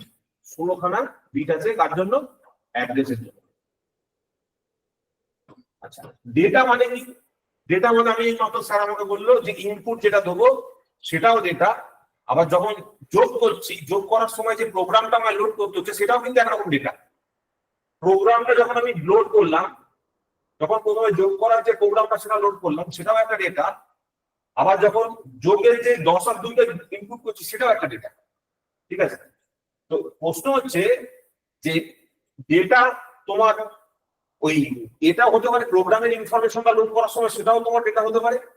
আবার তুমি যোগ করার সময় যেটা দিচ্ছ সেটাও ডেটা, দুটোই ডেটা। ঠিক আছে, কম্পিউটার ওরকম আলাদা করে বোঝে না যে ওটা তোমার কাছে প্রোগ্রাম, ওটা তোমার কাছে কম্পিউটার তোমার ইয়ে।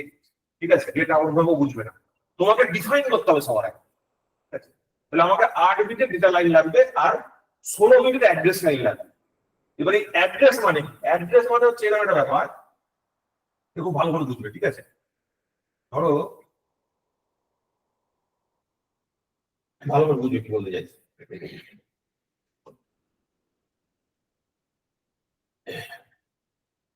আমি এখানে একটা মেমোরি লিখেছি। ঠিক আছে, মেমোরি, সেই মেমোরির মধ্যে আমি কি বললাম 8 বিটের ডেটা স্টোর করা যায়। কি বললাম 8 বিটের ডেটা স্টোর করা যায়, 8 বিট। তাহলে কতগুলো হলো 1 2 3 4 5 6 7 8, এরকম 8 বিটের ডেটা স্টোর করা যায়। এবার এইটা স্টোর করবো কোথায়? কোনো না কোনো মেমোরিতে স্টোর করবো। তাহলে মেমোরির মধ্যে আমি 8 বিট ডেটা স্টোর করবো, কিন্তু কোথায়? ধরো এটাও তো একটা লোকেশন, ধরো এটাও তো একটা লোকেশন, মানে এইটা একটা লোকেশন, এইটা একটা লোকেশন, এইটা একটা লোকেশন, এটা একটা লোকেশন। আমাকে তো কম্পিউটারকে বলতে হবে যে ভাই তুই প্রথম ঘরে ঢোক, দ্বিতীয় ঘরে ঢোক, না তৃতীয় ঘরে ঢোক, না চতুর্থ ঘরে ঢোক, বলতে হবে। তাহলে বুঝবে কি করে যে ইনফর্ম ডাটাটা আমি কোন ঘরে বসাবো? ধরো ফর এক্সাম্পল আমি তোমাকে বললাম যে ভাই 1 কিলো চাল নিয়ে এসো, চাল নিয়ে এসে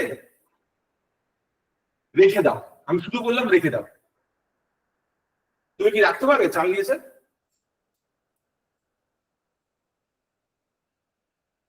তোমাকে আমি বললাম যে চাল নিয়ে এসে, চাল নিয়ে এসে রেখে দাও,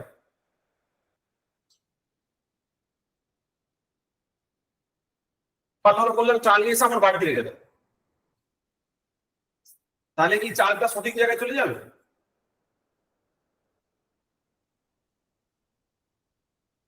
কি বলতে চাই তুমি বুঝতে পারছো? আমি যদি তোমাকে বলতাম যে চাল নিয়ে এসে সেটা রান্নাঘরে রেখে দাও, চালটা নিশ্চয়ই আমি আমার খাটের বেডরুমে রাখবো না, নিশ্চয়ই আমাদের যে লন আছে সেই লনে রাখবো না, কারণ লনটাও তো ঘরেরই পার্ট, বেডরুমটাও ঘরেরই পার্ট, ড্রয়িং রুমটাও ঘরেরই পার্ট, পড়ার এই ঘরটাও, পড়ার ঘরটাও ঘরেরই পার্ট। তাহলে চালটা নিয়ে এসে তুমি রাখবে কোথায়? সেটাকে তো ডিফাইন করতে হবে। ধরো চালটা নিয়ে এসে তুমি রান্নাঘরে রাখবে, তাহলে ওই যে রান্নাঘরটা তুমি ডিফাইন করলে, ওই রান্নাঘরটা হচ্ছে ওর অ্যাড্রেস। তুমি চালটা নিয়ে এসে ধরো কোথায় রাখছো সেই লোকেশনটা হচ্ছে তার অ্যাড্রেস। অ্যাড্রেসে তোমার 16 খানা বিট আছে, মানে 16 খানা বিটের ইনফরমেশন তোমাকে এখানে দিতে হয়। তোমাকে যখন তুমি প্রোগ্রাম লিখবে, প্রোগ্রাম ডেটার আগে প্রোগ্রামের অ্যাড্রেসটাকে লিখতে হবে। অ্যাড্রেস ছাড়া কিন্তু তুমি মেমোরিতে কোনো জায়গায় স্টোর করতে পারবে না। কি বলতে চাইছি বুঝতে পারছো? তোমাকে মনে রাখার জন্য একটা অ্যাড্রেস দিতে হবে। যেমন ধরো ফর এক্সাম্পল তোমার মাইক্রোপ্রসেসরের খাতার নোট খাতার মধ্যে নিশ্চয়ই মেশিনের নোট খাতা থাকবে না, মেশিনের নোট থাকবে না, বা মেশিনের নোট খাতার মধ্যে নিশ্চয়ই পাওয়ার সিস্টেমের নোট থাকবে না। এবার যে বুদ্ধিমান লোকজন গুলো এই কাজটা করে একটা খাতার মধ্যে সব লেখে, তারা ওই জন্য সেমিস্টারের আগে বুঝতে পারে না যে তারা লিখেছে কোথায় আর কি লিখেছে। ওই জন্য ফান্ডামেন্টালি তোমাদেরকে প্রত্যেকটা সাবজেক্টের ইন্ডিভিজুয়াল খাতা করার সবার আগে দরকার আছে। এই অ্যাড্রেসিংটা তোমরা যদি না শেখো, ধরো মাইক্রোপ্রসেসর পড়ছি, মাইক্রোপ্রসেসরটা আলাদা খাতায় লিখবো, দিস ইজ দি ফান্ডামেন্টাল। মানে এই যদি তুমি কম্পিউটারকে বোঝাতে যাও না, সবার আগে বলতে হবে ভাই আমাকে অ্যাড্রেস দে, আমি রাখবো কোথায় আমার মেমোরিতে যে তুই ডেটা আমাকে দিচ্ছিস আমি রাখবো কোথায়, রাখার জন্য একটা অ্যাড্রেস দিতে হবে। তুমি ধরো মাইক্রোপ্রসেসর পড়ছো, মাইক্রোপ্রসেসর নোটটা নিচ্ছ, এইটা নিয়ে তুমি রাখবে কোথায়? তোমার এর জন্য একটা মাইক্রোপ্রসেসর ডেডিকেটেড খাতা থাকবে। এই যে আমার মাইক্রোপ্রসেসরের খাতা, এই যে, ঠিক আছে। তারপর দাঁড়াও, এইখানে আমার একটা মাইক্রোপ্রসেসরের খাতা এনেছে, এইটা হচ্ছে আমার কলেজ লাইফের খাতা। ঠিক আছে, এটা আমার কলেজ লাইফের খাতা। এইরকম মাল্টিপল তোমার প্লেস থাকবে, যে প্লেসের মধ্যে তুমি ওই ইনফরমেশনটাকে হোল্ড করে রাখবে। তাহলে অ্যাড্রেস কি জিনিস আর মেমোরি কি জিনিস বুঝতে পারলে তো? তুমি খাতায় লিখেছো হচ্ছে মাইক্রোপ্রসেসরের কন্টেন্ট, সেটা হচ্ছে তার মেমোরি বা ডেটা, আর লিখেছো কোথায় কোনো একটা পার্টিকুলার খাতায়, সেই খাতাটা হচ্ছে তার অ্যাড্রেস। বুঝতে পারলে কিনা বড় ভাই সকল? অ্যাড্রেস আর ডেটা এই দুটো বুঝতে পারলে কিনা? আচ্ছা, বুঝতে পেরেছি। ইয়েস স্যার, বুঝতে পেরেছি। হ্যাঁ স্যার, বুঝেছি। ঠিক আছে, কারণ অ্যাড্রেস ছাড়া কিন্তু মেমোরির কোনো তোমার উদ্দেশ্য নেই, কোনো লাভ কিন্তু নেই। এবার ব্যাপারটা হচ্ছে এই অ্যাড্রেসটাও কিন্তু 16 বিটের ডেটা, আবার মেমোরিটা হচ্ছে 8 বিটের ডেটা, মানে দুটোই হচ্ছে ডেটা, অ্যাড্রেসটাও ডেটা, মেমোরিটাও ডেটা। বাট অ্যাড্রেসের কাজ হচ্ছে লোকেশন, যে অমুক ড্রয়ারে আমি 500 টাকা রেখেছি, তুই ওখান থেকে নিয়ে নে। ঠিক আছে, ড্রয়ারটা আমার কাছে অ্যাড্রেস আর 500 টাকাটা হচ্ছে আমাদের ডেটা। ঠিক আছে, কিন্তু মাইক্রোপ্রসেসরে কি করা যায় দেখো, মাইক্রোপ্রসেসরে এমন সিস্টেম করা আছে যে ডেটা লাইনটাকে এমন ভাবে করা আছে AD0 থেকে AD7 পর্যন্ত করা আছে। মানে এখানে একসাথে প্রথম 8টা যে বিট আছে সেটা ডেটা হিসেবেও কাজ করতে পারে, আবার অ্যাড্রেস হিসেবেও কাজ করতে পারে। আর বাদবাকি যে 8টা বিট আছে সেইটা শুধু অ্যাড্রেসের জন্য ডিভোট করা আছে। ঠিক আছে, সেটা হচ্ছে তোমার ওই A8 থেকে A15, A8 থেকে A15। কি বললাম? তুমি ধরো প্রথমে কোনো একটা ডেটাকে ট্রান্সফার মানে মেশিনের মাইক্রোপ্রসেসরের মধ্যে দিতে চাইছো, কোনো প্রোগ্রামকে দিতে চাইছো, যোগ করবে, যোগের প্রোগ্রামটা দিতে চাইছো। তাহলে প্রোগ্রাম দিতে গেলে সবার আগে তোমায় দিতে হবে অ্যাড্রেস। তাহলে তুমি এই 16খানা বিটকে ইউজ করলে প্রথমে অ্যাড্রেসটা পাঠালে, ফার্স্টে অ্যাড্রেস সেন্ড করলে, তারপর পাঠাবে ডেটা, তার ডেটা পাঠানোর জন্য তলার বিটগুলো ইউজ করলে।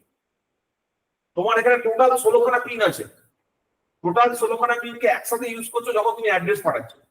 অ্যাড্রেসের পর পাঠাতে হবে হচ্ছে ডেটা, তখন তুমি তলার যে 7খানা পিন আছে সেই তলার 7খানা পিনকে ইউজ করছো ফর সেন্ডিং ডেটা। তোমার টোটাল এখানে 16খানা পিন ইউটিলাইজ হয়ে যাচ্ছে কিসে? 16খানা পিন ইউটিলাইজ হয়ে যাচ্ছে কিসে? অ্যাড্রেস আর ডেটা। ঠিক আছে, তাহলে 16খানা পিনের হিসাব হয়ে গেল। বাদবাকি এবার ভাবো 24খানা পিন আছে, কি করবো? 16টা পিন হয়ে গেল তো, এবার 24খানা পিনের হিসাব করতে হবে। 40টা পিন আছে তো, ঠিক আছে, 40টা পিনের মধ্যে হয়ে গেল গিয়ে প্রথম আমার 16খানা পিন একসাথে। ঠিক আছে, AD0 to AD7, AD। আচ্ছা, সেকেন্ড পয়েন্ট হচ্ছে এখানে আবার তারপরে আমরা সিরিয়াল নাম্বার গুলো ফেলবো, কোনটা কোন কোন কত পিন কার নাম্বার, ওগুলো সমস্ত আমরা পরে দেখছি। বাট প্রথমে আমরা জেনে নিচ্ছি কোনটা কোন পিন। ঠিক আছে, আচ্ছা এইবার দেখো, এইবার ধরো ফর এক্সাম্পল তোমরা কখনো দেখেছো যে ওই যে যখন রাস্তা দিয়ে কোনো মন্ত্রী বা কোনো আমলার গাড়ি যায় তখন চারিদিকে সেই সিগন্যালটাকে বন্ধ করে দেয়, এই তোরা যাবি না, এই তোরা সাইড হয়, এই তোরা ওদিকে যায়, এই তোরা এদিকে আয়। কোনো এটা দেখো, দেখো নি? দেখেছো কি দেখো না, বলো হয়েছে তো? হ্যাঁ স্যার, দেখেছি। রাস্তা বন্ধ হ্যাঁ স্যার, ওটা কেন দেখেছি। করবো? ওটা কেন করবো? যাতে স্যার মন্ত্রীরা যেতে পারে, হ্যাঁ হ্যাঁ হ্যাঁ, মন্ত্রীদের সাথে যাতে কোনো রাস্তায়। হ্যাঁ মানে প্রায়োরিটি, তোমার কোনো মূল্য নাই, ওদের মূল্য আছে, ওই জন্য ওদেরকে প্রায়োরিটি দিয়ে আগে আগে পাঠানো হচ্ছে। তো এই প্রায়োরিটির জন্য ধরো মাইক্রোপ্রসেসরকে তো বোঝাতে হবে যে ভাই আমার কাজ আগে করতে হবে, এই কাজটা আমার আগে আছে, আমাকে আগে করতে হবে। ঠিক যেভাবে ওই পুলিশরা কি করে, ট্রাফিক কন্ট্রোল করে ধরো ইম্পর্টেন্ট পার্সনদেরকে আগে পাঠিয়ে দেয়, ওটা হচ্ছে কি করে, প্রায়োরিটি ম্যানেজমেন্ট করে, যে একে আগে দিতে হবে। ঠিক সেইভাবে মাইক্রোপ্রসেসরের মধ্যে ধরো কোনো একটা কন্টিনিউয়াস রানিং প্রোগ্রাম চলছে, তার মধ্যে থেকে আমি বললাম না ভাই এখন আমাকে এই কাজটা করলে হবে না, আমি এখন যেটা করছি সেটা করতে হবে। ঠিক আছে, তো সেই জন্য মাইক্রোপ্রসেসরের মধ্যে 5খানা ইন্টারাপ্ট আছে, 1 2 5খানা ইন্টারাপ্ট সিগন্যাল। কি কি ইন্টারাপ্ট সিগন্যাল? ইন্টারাপ্ট সিগন্যাল হচ্ছে INTR, RST, 7.5, RST 6.5, RST 5.5, আর লাস্ট হচ্ছে RST 4.5 অথবা ট্র্যাপ। RST 4.5 অথবা ট্র্যাপ, ঠিক আছে। RST 7.5, 6.5, 5.5 আর ট্র্যাপ, ঠিক আছে।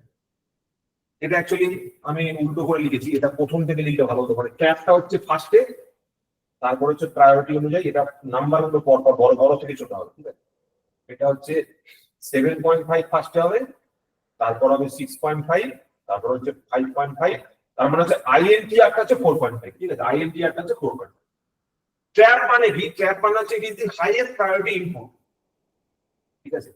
ধরো তোমার পাড়া লোকাল নেতা যাচ্ছে, সেখানে INT আর সিগন্যাল দিয়েছো মাইক্রোপ্রসেসরকে, যা হবে ছাড়, দু চারটে রাস্তায় ভিড় থাকলে অসুবিধা নেই, বাট ওকে আগে কেটে দে, সাইড করে দিস, ঠিক আছে।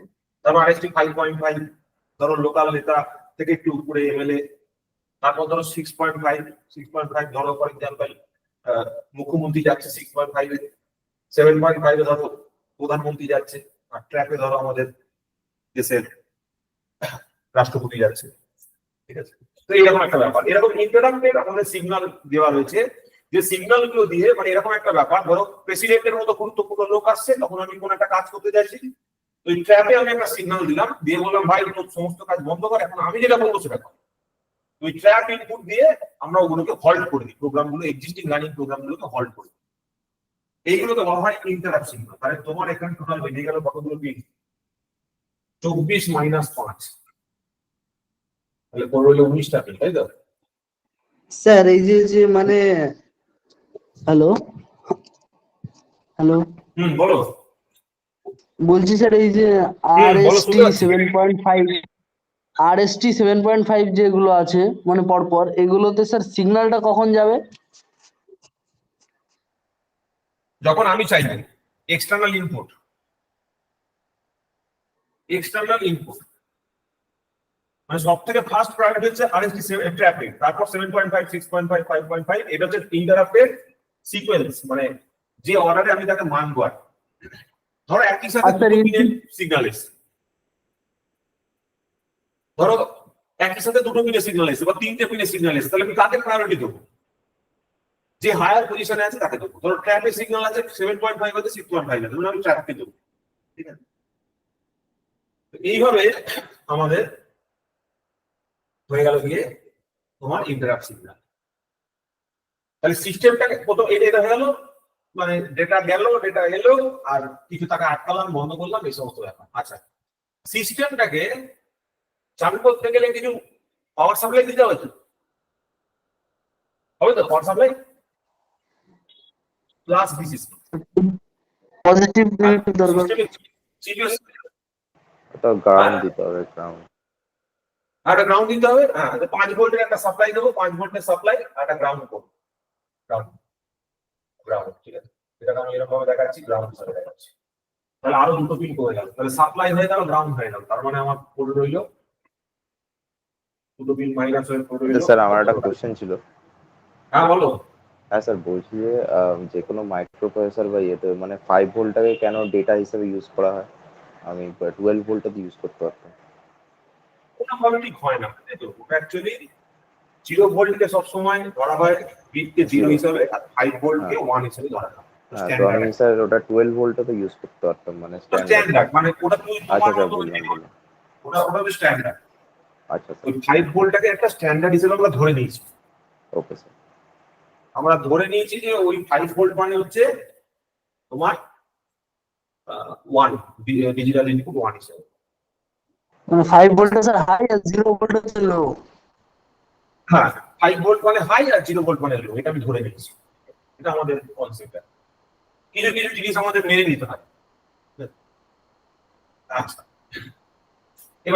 এবার হচ্ছে ধরো এই সিস্টেমটা চালাতে গেলে সিস্টেমটাতে একটা কাজ করার স্পিড থাকবে, কত ফাস্ট কাজ করবে, কত স্লো কাজ করবে, কত তাড়াতাড়ি রেসপন্স করবে, কত দেরিতে রেসপন্স করবে।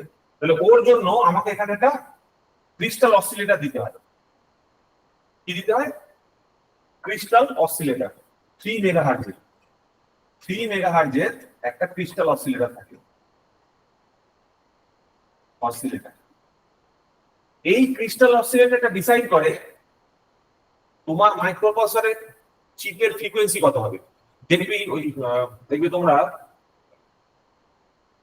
তোমাদের ওই এখন আর গিগাহার্টজের গেমটা অত খেলে না, মাইক্রোপ্রসেসর আগে দেখবে গিগাহার্টজের নিয়ে খুব ফাইট হতো, যে কত গিগাহার্টজের মোবাইলের প্রসেসর তৈরি হচ্ছে, কত গিগাহার্টজের আসছে, স্পিড কত আসছে। ওই মানে মাইক্রোপ্রসেসরের যে স্পিডটা দেখো, তাকে দেখবে এখন আর স্যাচুরেট করে গেছে বলে এখন আর দেখবে গিগাহার্টজের লড়াইটা হয়। 2.9 গিগাহার্টজ, 1. আমরা যখন প্রথম ধরো মোবাইলের যখন ডেভেলপমেন্ট হচ্ছে তখন প্রথমে ওই কিলোহার্টজের প্রসেসর ছিল, তারপরে মেগাহার্টজের প্রসেসর এলো, তারপর মোবাইল প্রসেসর কথা বলছি, কারণ আমরা তো মানে কম্পিউটারের যুগের লোক নই, আমরা মোবাইলের যুগের লোক। কম্পিউটারের যুগ হচ্ছে কখন 1970-80 দশকে, তখন অ্যাকচুয়ালি কম্পিউটার ডেভেলপ হচ্ছে। আমরা যখন বড় হয়েছি তখন আমরা মোবাইলের যুগের লোক। আমি পাস করেছি 2011 সালে, তখন আমাদের হাতে সবার প্রথম 2008 সালে আমার হাতে সর্বপ্রথম ওই মাল্টিমিডিয়া হ্যান্ডসেট গুলো এসেছিল। ওই মাল্টিমিডিয়া হ্যান্ডসেট গুলোতে শুধুমাত্র তোমার ওই কিছু টাস্ক করা যেত, মানে যোগ বিয়োগ গুণ ভাগ করা যেত, কিন্তু সবাই ভিডিও দেখা যেত, ঠিক আছে। তখন ওই ছোট ওই কিলো হার্টজের পয়সা, মেগা হার্টজের পয়সা গুলো তৈরি করতে হবে। তারপরে আস্তে আস্তে যত দিন এগোলো 2012-13-14 সালে ওই সময়টাতে চালু হলো তোমার মেগা হার্টজের ওয়াট, স্পিড ওয়াট।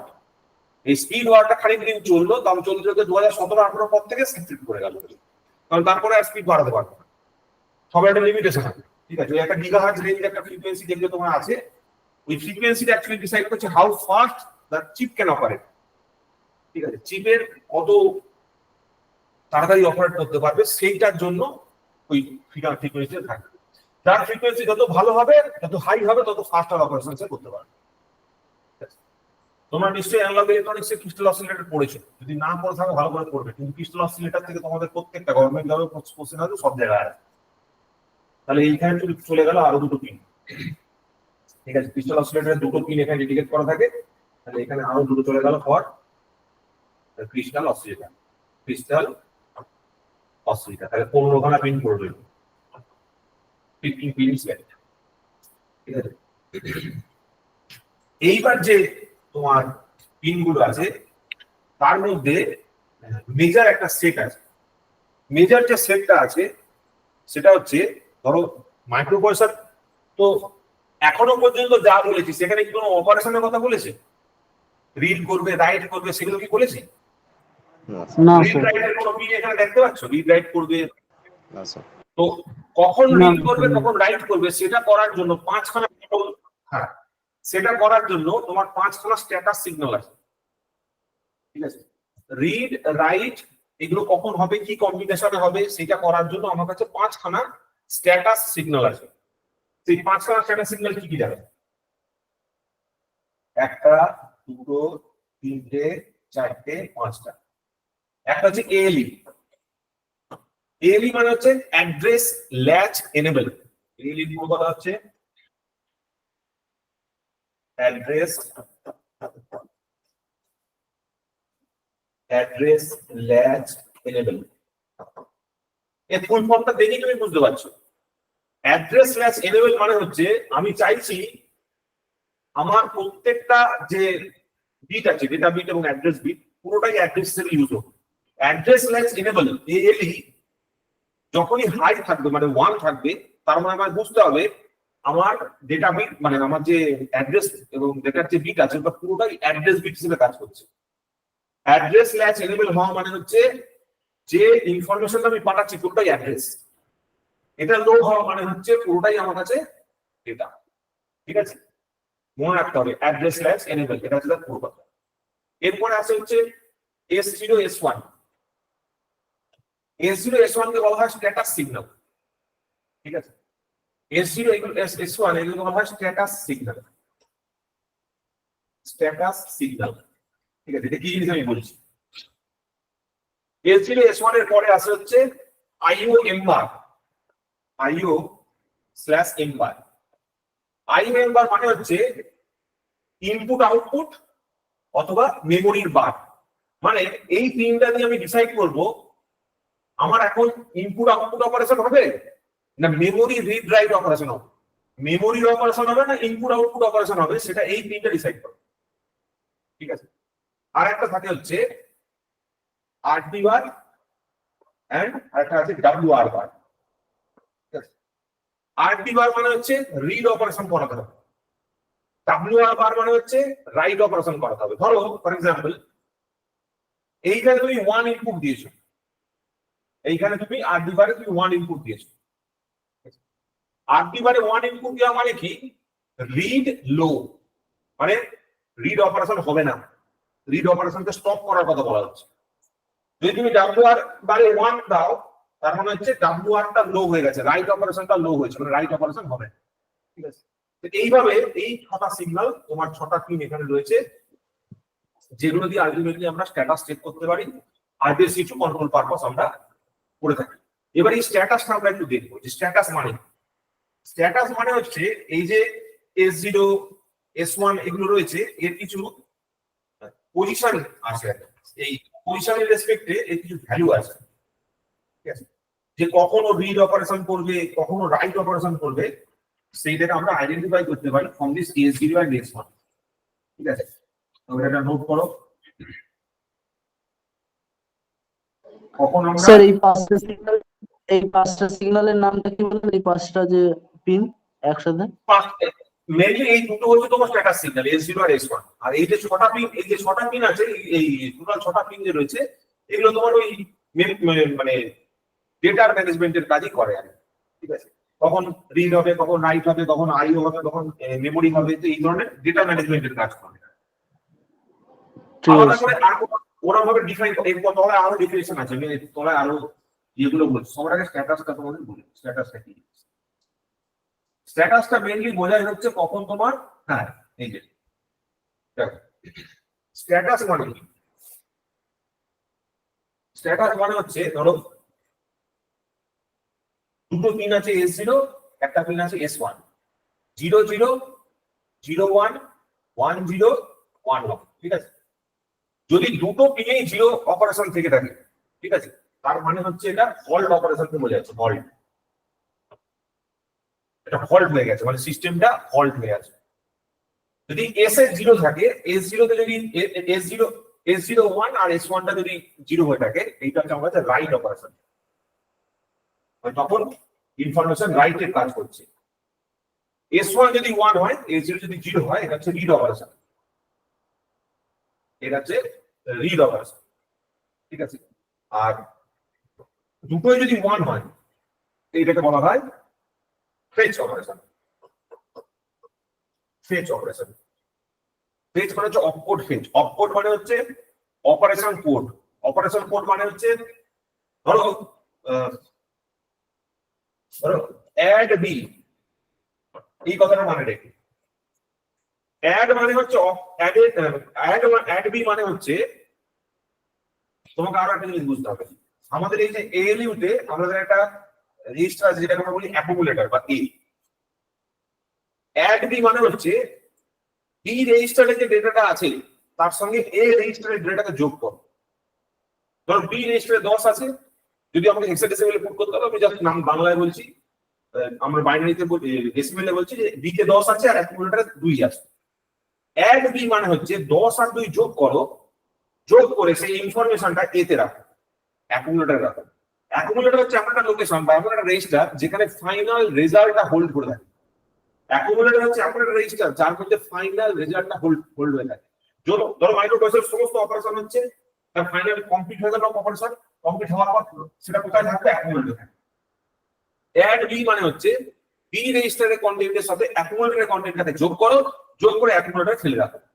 ঠিক আছে, এই অ্যাড এবং বি এইগুলো তো কম্পিউটার বুঝবে না, তো এর জন্য কিছু নিউমেরিক ভ্যালু আছে। অ্যাড এর একটা নিউমেরিক ভ্যালু আছে, ঠিক আছে, সামথিং এ চেঞ্জ করে সামথিং দুটো নিউমেরিক ভ্যালু আছে।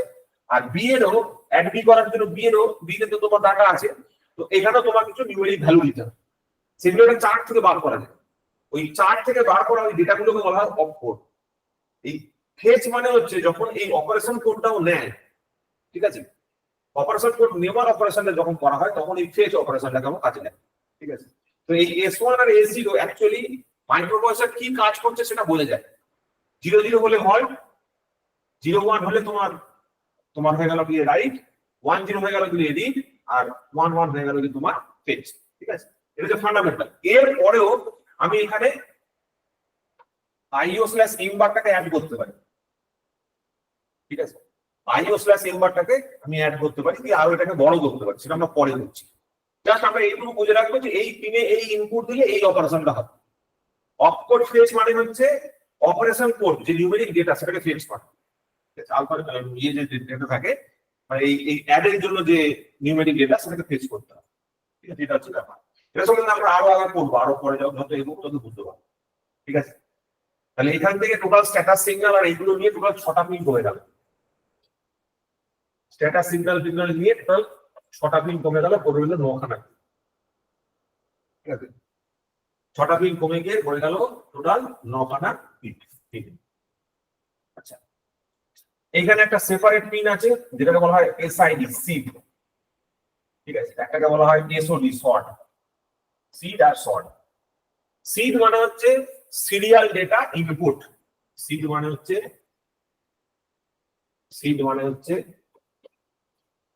সিরিয়াল ইনপুট ডেটা, আর শর্ট মানে হচ্ছে সিরিয়াল আউটপুট ডেটা, ঠিক আছে? সিরিয়াল ইনপুট ডেটা মানে কি? ধরো তুমি এই মেমোরিতে ডেটা ঢোকাতে চাইছো, ডেটা প্লেস করতে চাইছো, তাহলে ডেটাটা ঢুকবে কিভাবে? ধরো তোমার কাছে এরকম একটা ডেটা আছে 10011101। সিরিয়াল ইনপুট মানে হচ্ছে প্রথমে একটা ডাটা এখানে ঢুকলো, তারপর এটা পরেরটায় শিফট হলো, তারপরে পরের ডাটা এখানে গিয়ে ঢুকলো, এইভাবে ওয়ান আফটার দি আদার ডেটাগুলো পুশ হতে থাকে। সিরিয়াল ডেটা আউটপুট মানে ওয়ান আফটার দি আদার যখন ডাটা বেরিয়ে যাবে। ওয়ান আফটার আদার হওয়া মানে সিরিয়াল, আর প্যারালাল মানে কি একসাথে পুরোটা চলে আসবে।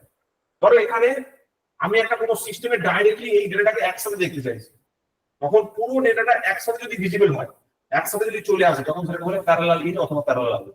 সিরিয়াল ইন মানে হচ্ছে ওয়ান আফটার দি আদার। তাহলে প্রথমে এখান থেকে এটাকে বলা হয় কি LSB, লিস্ট সিগনিফিকেন্ট বিট। এটাকে কি বলা হয় MSB, মোস্ট সিগনিফিকেন্ট বিট। প্রথমে LSB ঢুকবে, তারপর LSB সরবে, আবার একটা করে ঢুকবে, একটা করে সরবে, এবং সিরিয়ালি ডেটাটা বাম দিক থেকে ডান দিকে এগোতে থাকবে। আর লাস্টে গিয়ে LSB টা পড়বে, আর তারপরে আস্তে আস্তে সবার লাস্টে গিয়ে MSB টা এসে ঢুকবে, ঠিক আছে? এটা হচ্ছে সিরিয়াল ডাটা ইনপুট এবং সিরিয়াল ডাটা আউটপুট। মানে ওয়ান আফটার দি আদার যদি হয়, তখন এটাকে আমরা বলবো। তাহলে দুটো পিন চলে গেল তোমার সিড আর শর্টের জন্য, রইল 7খানা পিন, এই 7খানা পিনের মধ্যে দেখো কি কি নাম আছে আমি বলছি। একটা হচ্ছে ইনপুট পিন, হচ্ছে রেডি, সিস্টেমটা রেডি হয়েছে কিনা সেটা জানার জন্য একটা পিন আছে, ঠিক আছে? সিস্টেমটাকে হোল্ড করার জন্য একটা পিন থাকে, এক্সটার্নাল পিন দেওয়া থাকে হোল্ড করার জন্য। তাহলে সিস্টেমটাকে রেডিও করতে পারি এক্সটার্নালি, আবার সিস্টেমটাকে ইনপুট দিয়ে আমি হোল্ডও করতে পারি। রেডি আর হোল্ডের জন্য দুটো সেপারেট পিন আছে, ঠিক আছে? এরপরে সিস্টেমটাকে আমি রিসেটও করতে পারি, রিসেট ইন বার বলে একটা পিন আছে, বার মানে হচ্ছে অ্যাক্টিভ লো মানে তুমি যে ইনপুটটা দেবে সেটা অল্টার করে যাবে। ধরো 1 ইনপুট দিলে তাহলে সেটা লো হয়ে যাবে, 0 হয়ে যাবে, ঠিক আছে? তাহলে 3টে হয়ে গেল, রেডি, হোল্ড আর রিসেট। তাহলে এই 3টে হয়ে গেল আমার কাছে কি এক্সটার্নাল পিন, যেগুলোকে কাজে লাগিয়ে আমি কি করতে পারছি, সিস্টেমটাকে স্টপ করতে পারছি, পজ করতে পারছি, রিসেট করতে পারছি, এই ফাংশনগুলো করতে পারছি। দুটো এক্সটার্নাল পিন আছে যেটা বাইরের দিকে থাকে, একটা করে INTA কি জিনিস? INTA is associated with trap, interrupt, ঠিক আছে? INTA পুরো কথা হচ্ছে ইন্টারাপ্ট অ্যাকনলেজড, পুরো কথা হচ্ছে কি ইন্টারাপ্ট অ্যাকনলেজড। এটা মানে ইন্টারাপ্ট অ্যাকনলেজ মানে হচ্ছে, ধরো আমি ইন্টারাপ্ট পিনে সাপ্লাই দিয়েছি, ইন্টারাপ্ট দিয়েছি, ঠিক আছে? ধরো আমি বলছি যে প্রধানমন্ত্রী আসছে, RST 7.5টা আমি ইনপুট দিয়েছি, হিসাব মতো কম্পিউটারের একটা ফিডব্যাক দেওয়া উচিত যে আমি কাজটা করেছি কিনা, কাজটা হয়েছে কিনা, তার জন্য একটা ফিডব্যাক দরকার। কি বলো ভাই? তো ফিডব্যাক না হলে কি কাজটা করা যাবে? বলো স্যার। তাহলে ফিডব্যাকটা হ্যাঁ, ফিডব্যাকটা দেবে হচ্ছে ইন্টারাপ্ট অ্যাকনলেজ ডেট। এখন অ্যারোটা বাইরের দিকে আছে, খুব ভালো করে খেয়াল করে দেখবে কিছু কিছু অ্যারো আছে ভিতরের দিকে, কিছু কিছু অ্যারো আছে বাইরের দিকে। ঠিক আছে, খুব ভালো করে খেয়াল করে দেখো, এই জিনিসটা কিন্তু আছে, কিছু কিছু অ্যারো ভেতরের দিকে আছে, কিছু কিছু অ্যারো কত বাইরের দিকে আছে। শর্টটা যেমন বাইরের দিকে আছে, সিটটা যেমন ভেতরের দিকে আছে। ঠিক আছে, ভেতর এবং বাইরে মানে হচ্ছে কিছু কিছু আছে ইনপুট আর কিছু কিছু আছে আউটপুট। তাহলে ইন্টারাপ্ট অ্যাকনলেজ হয়ে গেল। তারপর হচ্ছে HLD, এই যে তুমি হোল্ড দিয়েছো, হোল্ড হয়েছে কিনা? হোল্ড দিলে তো ঠিক কথা, কিন্তু হোল্ড হয়েছে সেটাকে বলবে HLD, hold acknowledge. LEDG, hold acknowledge. Hold হয়েছে কিনা সেটা তো জানাতে হবে। আচ্ছা, তাহলে আর দুটো বিট করে রইলো, একটা হচ্ছে clock out. Clock out, clock out generally থাকে হচ্ছে 6 মেগাহার্টজ এর ক্লক আউট থাকে। ক্লকের পালসটা, ঠিক আছে, ক্লকের পালসের যে ফিডব্যাকটা সেটা আমরা এখান থেকে পাচ্ছি, যে ক্লক আউট হয়ে গেছে কিনা, ক্লকটা সিস্টেমে আছে না নেই, কি কন্ডিশনে আছে সেটা পাওয়া যায়। আর একটা হচ্ছে রিসেট আউট, রিসেট হয়েছে কিনা সেটাও তো দেখতে হবে। রিসেট যে হয়েছে, যে তুমি রিসেটিং দিলে, রিসেট হয়েছে কিনা সেটা দেখতে হবে তো। রিসেট মানে কি? ক্লক আউটের কাজটা কি স্যার? হ্যাঁ, ক্লক আউট, ক্লক আউট মানে হচ্ছে যে তোমার ক্লকটা ঠিকঠাক কাজ করছে কিনা সেটা তোমাকে জানতে হবে। এই যে ক্লকটা যদি খারাপ হয়ে যায়, তুমি ধরবে কি করে ক্লকটা ঠিক আছে না ভুল আছে, খারাপ হয়ে গেছে? এটা তো ক্লক, এই যে তোমার ক্রিস্টাল অসিলেটর, যেটা এই ক্রিস্টাল অসিলেটর তোমার ক্লকটা তৈরি করছে। ক্লক মানে কি? ক্লক মানে হচ্ছে টাইমারটা, মানে কত সেকেন্ড পর পর সে অপারেট করবে, এই যে টাইমিংটা সেটা কে ঠিক করবে? ক্লক ঠিক করবে, তাই না? এইভাবে আমরা, স্যার এই দুটো পিন কি মনিটর করছে মানে? হ্যাঁ, ওই ওই ওই পিনটা ঠিকঠাক আসছে কিনা দেখো। এটা তো 3 মেগাহার্টজ এর ক্রিস্টাল অসিলেটর, এখান থেকে দেখো 6 মেগাহার্টজ এর ক্লক আউট আসছে, মানে দুটো পিনে ডিফারেন্সটা 6 মেগাহার্টজ হচ্ছে। সেটা আমরা এখান থেকে পাচ্ছি আর কি। এইটা হয়ে গেল আমার 40 খানা পিন। ঠিক আছে, এই যে লাস্টের 4টে পিন হচ্ছে ইন্টারাপ্ট অ্যাকনলেজ, হোল্ড অ্যাকনলেজ, সব অ্যাকনলেজমেন্ট হলো। Interrupt acknowledge, hold acknowledge, reset out আর ক্লক আউট, সব অ্যাকনলেজমেন্ট। এই 4টে হচ্ছে অ্যাকনলেজমেন্ট। ঠিক আছে, এইভাবে আমার 40টা পিন আছে। এটাকে ধরো আমরা আরো এরপরে যত দেখবো তত এটাকে আরো ভালোভাবে বুঝতে পারবো। ঠিক আছে, এই ডায়াগ্রামটা তো আমি একটা মোটামুটি বললাম, এইটাই দেখবে নিচে করা আছে। তাহলে প্রথমে আমরা কি করব? ডেটা, অ্যাড্রেস, তারপর হচ্ছে ইন্টারাপ্ট, ইন্টারাপ্টের পর সাপ্লাই আর গ্রাউন্ড, তারপর হচ্ছে ক্লক, ক্লকের পর স্ট্যাটাস, স্ট্যাটাসের পর আমরা বললাম হচ্ছে রেডি, হোল্ড আর রিসেটিং, রেডি, হোল্ড, রিসেটিং পরে এই 4টে। ঠিক আছে, interrupt, hold, acknowledge, reset out, আর এখানে স্ট্যাটাস সিগন্যালের মধ্যে ALE, S0, S1, IOM বার, RD1, WR1। ঠিক আছে, এগুলো সব স্ট্যাটাস। মানে স্ট্যাটাস সিগন্যাল পেলে S0, S1, কিন্তু এই রিড হচ্ছে না রাইট অফ হচ্ছে সেইগুলো কিন্তু এখান থেকে বোঝা যায়। রিড, RD1, WR1 থেকেও এই সিগন্যালটা পাওয়া যায়। দেখো এগুলো দেখো আউটপুটে রয়েছে, বাইরে বেরোচ্ছে, বাইরের সিগন্যাল এগুলো সেন্ড হচ্ছে, আউটপুটে যাচ্ছে, কোনো ইনপুট সিগন্যাল। দেখো এইটাই এখানে দেখানো আছে, তোমাদের যেটা বললাম এইটাই এখানে সব ছবির মধ্যে দেখা আছে। এই ছবিটা যদি আমি তোমাদের আগে দেখিয়ে দিতাম তাহলে জিনিসটা বড্ড বিরক্তিকর হতো। তো ওই জন্য আমি তোমাদের এই ছবিটা ড্র করলাম আর কোনটা কি পারপাস করলাম। এই ছবিটাই এখানে সুন্দরভাবে লেখা আছে। ঠিক আছে, এইটাকে বলা হয় কন্ট্রোল এন্ড স্ট্যাটাস সিগন্যাল। আমি এই যে S0, S1 এটা হচ্ছে স্ট্যাটাস সিগন্যাল, আর এই টোটালটাকে বলা হয় কন্ট্রোল এন্ড স্ট্যাটাস সিগন্যাল। ঠিক আছে, আমি তোমাদের বলছিলাম না যে এইটা হচ্ছে তোমার ইন্টারাপ্ট। ঠিক আছে, এটা হচ্ছে সিরিয়াল IO, তারপরে এটা হচ্ছে এক্সটার্নাল ইনিশিয়েটেড সিগন্যাল। তোমাদের এগুলো দেখবো আলাদা আলাদা করে লিখেছি, মাইনাস করে লিখেছি। ঠিক আছে, এক্সটার্নাল সিগন্যাল অ্যাকনলেজমেন্ট, এটা হচ্ছে ক্লক ইন, ক্লক আউট। মানে ওইভাবে সিকোয়েন্সিয়ালি তোমাকে মনে রাখতে হবে। ঠিক আছে, প্রথমে এই দুটো লিখবে, তারপর ইন্টারাপ্টটা লিখবে, তারপর এই 4টে লিখবে, তারপর তোমার এখানে কন্ট্রোল এবং স্ট্যাটাস সিগন্যাল 6টা লিখলে, সিগশট লিখলে, এক্সটার্নাল সিগন্যাল, এক্সটার্নাল অ্যাকনলেজমেন্টটা লাস্টে লিখবে। অ্যাকনলেজমেন্ট সবসময় লাস্টে আসবে, ওই জন্য 4টে পিন অ্যাকনলেজমেন্টের লাস্টে রাখবে। ঠিক আছে, আগে এক্সটার্নাল সিগন্যাল দিলে তারপরে তার অ্যাকনলেজমেন্ট, লাস্টে হচ্ছে সিগন্যাল এক্সটার্নাল দিল তারপর তার অ্যাকনলেজমেন্ট। এই গল্পটা তোমার মনে রাখতে হবে। গল্পটা মনে রাখলে তবে কি 40খানা পিনের 40খানা পিন তুমি লিখতে পারবে। ঠিক আছে, এইবারের কমপ্লেক্স পোর্শনটা কোথায়? কমপ্লেক্স পোর্শনটা হচ্ছে পিন নাম্বারটা। আমি তো ওখানে পিন নাম্বার কিছু বলিনি। ঠিক আছে, তো তোমাকে এবার খেয়াল রাখতে হবে এই বিষয়টা, যে আমার যে ডেটাটা আছে, ডেটা বিটটা সেটা 12 থেকে 19, ঠিক আছে, 21 থেকে 28 হচ্ছে গিয়ে তোমার 15, ক্লক দিয়ে শুরু, ঠিক আছে, 1 আর 2 হচ্ছে ক্লক দিয়ে শুরু, 40 নাম্বার ভিসিসি মানে লাস্ট পিনটা ভিসিসি, মিডল পিনটা হচ্ছে গ্রাউন্ড, ঠিক আছে। এবার এই ট্র্যাপটা হচ্ছে সিড শটটা হচ্ছে আগে 4 আর 5, শট হচ্ছে 4, সিড হচ্ছে 5, ট্র্যাপ থেকে নিচে নামবো 6 7 8 9 10, তারপরে চলে যাবো হচ্ছে কি এখানে 30 মানে 30 29 এরকম ভাবে রয়েছে, 29 30 33 34 32 31 এইভাবে রয়েছে, ঠিক আছে, 35 36 39 এইভাবে রয়েছে, আর এটা রয়েছে, ঠিক আছে। তোমাকে যদি পিন আউট ডায়াগ্রাম জিজ্ঞেস করে তখন পিনটা দিতে হতে পারে। তুমি ধরো পিন কিছু ভুল করলে তাতেও কোনো একটা অসুবিধা নেই, কিন্তু ধরো পিন লিখলে না, তো কয়েকটা ভুলে গেছে লিখো নি, ঠিক আছে, কোনো অসুবিধা নেই, কিন্তু তুমি অবশ্যই অ্যারোটা ঠিক রাখবে। আর কি কি পিন আছে অ্যাটলিস্ট 40 খানা তুমি সেখানে দেখাবে, যে না আমি জানি এখানে 40 খানা পিন আছে। আমি হয়তো 40 খানা পিনে 40টা সিরিয়াল নাম্বার ঠিকভাবে লিখতে পারি, ঠিক আছে, বাট অ্যাটলিস্ট আমি 40 খানা পিনকে দেখিয়েছি। কি বলতে চাইছি বুঝতে পারছো? আর যদি পুরোটা মুখস্থ রাখা যায় তো খুব ভালো, বাট ফান্ডামেন্টালি আমাকে 40 খানা পিন দেখাতে হবে। কোন পিনের কি সিরিয়াল নাম্বার সেটা দেখাতে পারলে সবথেকে বেস্ট, মনে থাকে তো খুব ভালো। পরীক্ষার হলে এই পিন আউট ডায়াগ্রামটা কিন্তু দেয়, ঠিক আছে, পিন আউট ডায়াগ্রামটা কিন্তু দেয়। এইখানে দেখো ওই পিন গুলোকে জাস্ট একটা সিরিয়ালি এরকম ভাবে সাজানো হয়েছে। তুমি যদি সিরিয়ালি এইভাবে সাজানো যাও তোমার কিন্তু মনে থাকবে না, আমি বারবার বলছি, কারণ এখানে সিরিয়ালি সাজাতে গেলে কিন্তু তোমার ওই দেখে দেখে দেখে দেখে এই জিনিসগুলো ঘেটে যাবে, কিন্তু তখন তোমাকে এই লজিকটা মনে রাখতে হবে যেভাবে আমি তোমাদের দেখালাম, ঠিক আছে।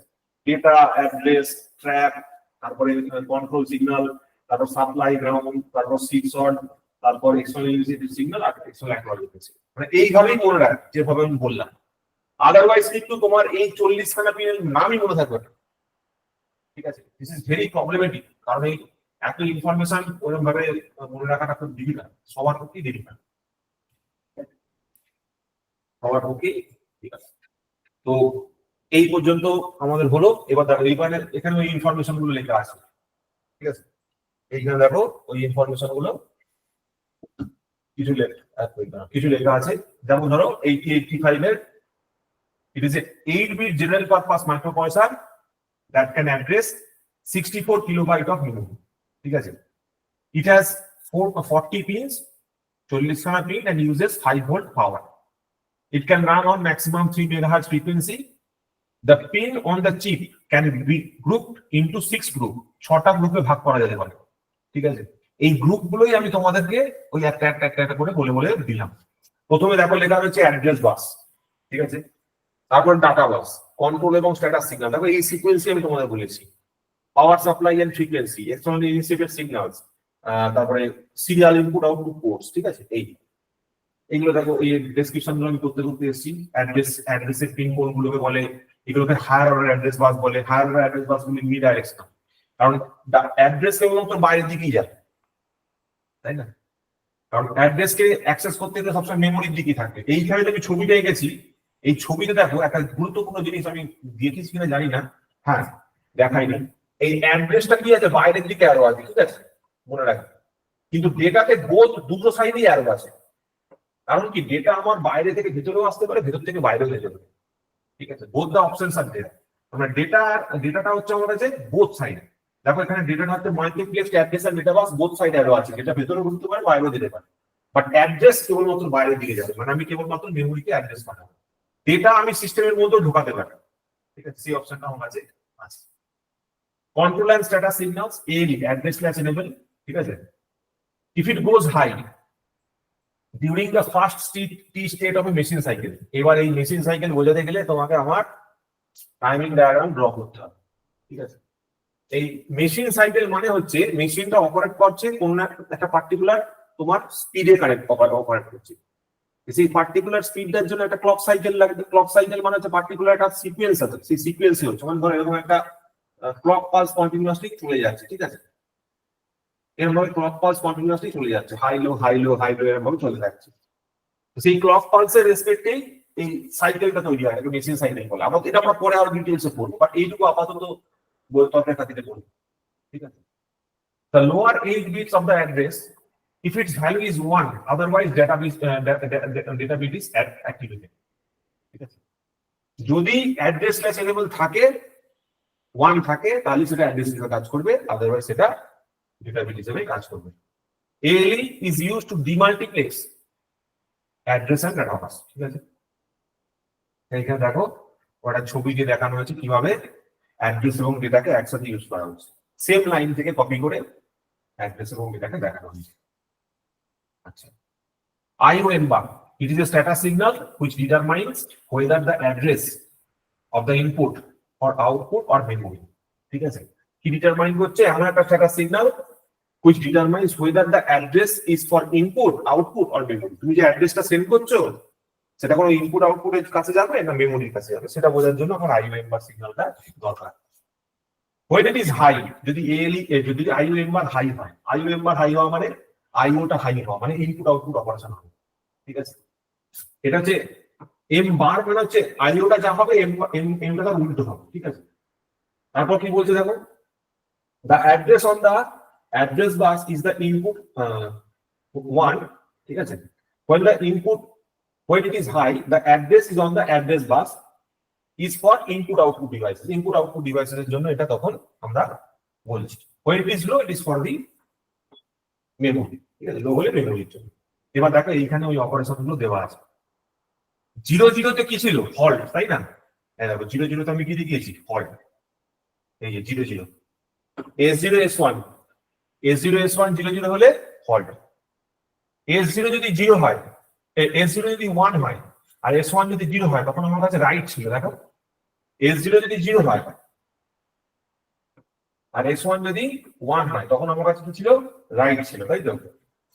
আর S1 যদি 0 হয় আর S0 যদি ইয়ে হয় তাহলে সেটা আমার কাছে হয়ে যাচ্ছিল মেমোরি রিড, তাই তো? S01 আর এটা হচ্ছে 0, তখন হচ্ছে রিড, তাই তো? প্রত্যেক কটা কেসে দেখো IOM বারে আমরা 0 করে রেখেছি। 0 করা মানে হচ্ছে কি? This is a memory operation. Memory অপারেশনের জন্য মেমোরি অপারেশনের মধ্যে এগুলো করে, opcode page, memory read, memory right এগুলো করে। আর IO রিড IO রাইটের মধ্যে তখন ওগুলোকে হাই রাখতে হবে। এই RD বার সিগন্যালটার কথা বলা আছে। It is a signal to control the read operation. When it is active low, when it is low, the selected memory or input output device is read. মানে read অপশনের জন্য তখন আমাকে এটা করতে হচ্ছে। WR বারটা কি? WR bar is a signal to control the write operation. ঠিক আছে, রাইট অপারেশনটার জন্য আমাকে WR বারটাকে ইউজ করতে হচ্ছে। স্যার এই যে রাইট অপারেশনের জন্য যখন WR মানে বারটা ইউজ করব তখন আমি যদি সিগন্যাল হাই থাকে তাহলে তো লো হয়ে যাবে। লো হয়ে যাবে, এটা লো তখন low হয়ে সিগন্যালে যাবে। অপারেট করে, মানে লো Low সিগন্যালে অপারেট হয়। লো সিগন্যাল অপারেট করে, লো সিগন্যালটা অপারেট করে। এটা লিখেছে when it goes low, ঠিক আছে, the data on the data bus is written into the selected memory. মানে WR বারটা তুমি যদি 0 ইনপুট দাও তাহলে রাইট অপারেশন হবে। এই যে কথাটা বলছে when it goes low, that is the data that on the data bus it is written into the selected memory. তখনই রাইট অপারেশনটা হবে। WR 0 হলে তবেই রাইট অপারেশনটা হবে। সাপ্লাইয়ের কথা বলেছে 5 ভোল্ট গ্রাউন্ড, ESS হচ্ছে তোমার গ্রাউন্ড রেফারেন্স, X1 X2 হচ্ছে ক্রিস্টাল অসিলেটরের দুটো পিন। ঠিক আছে, the frequency is internally divided by 2.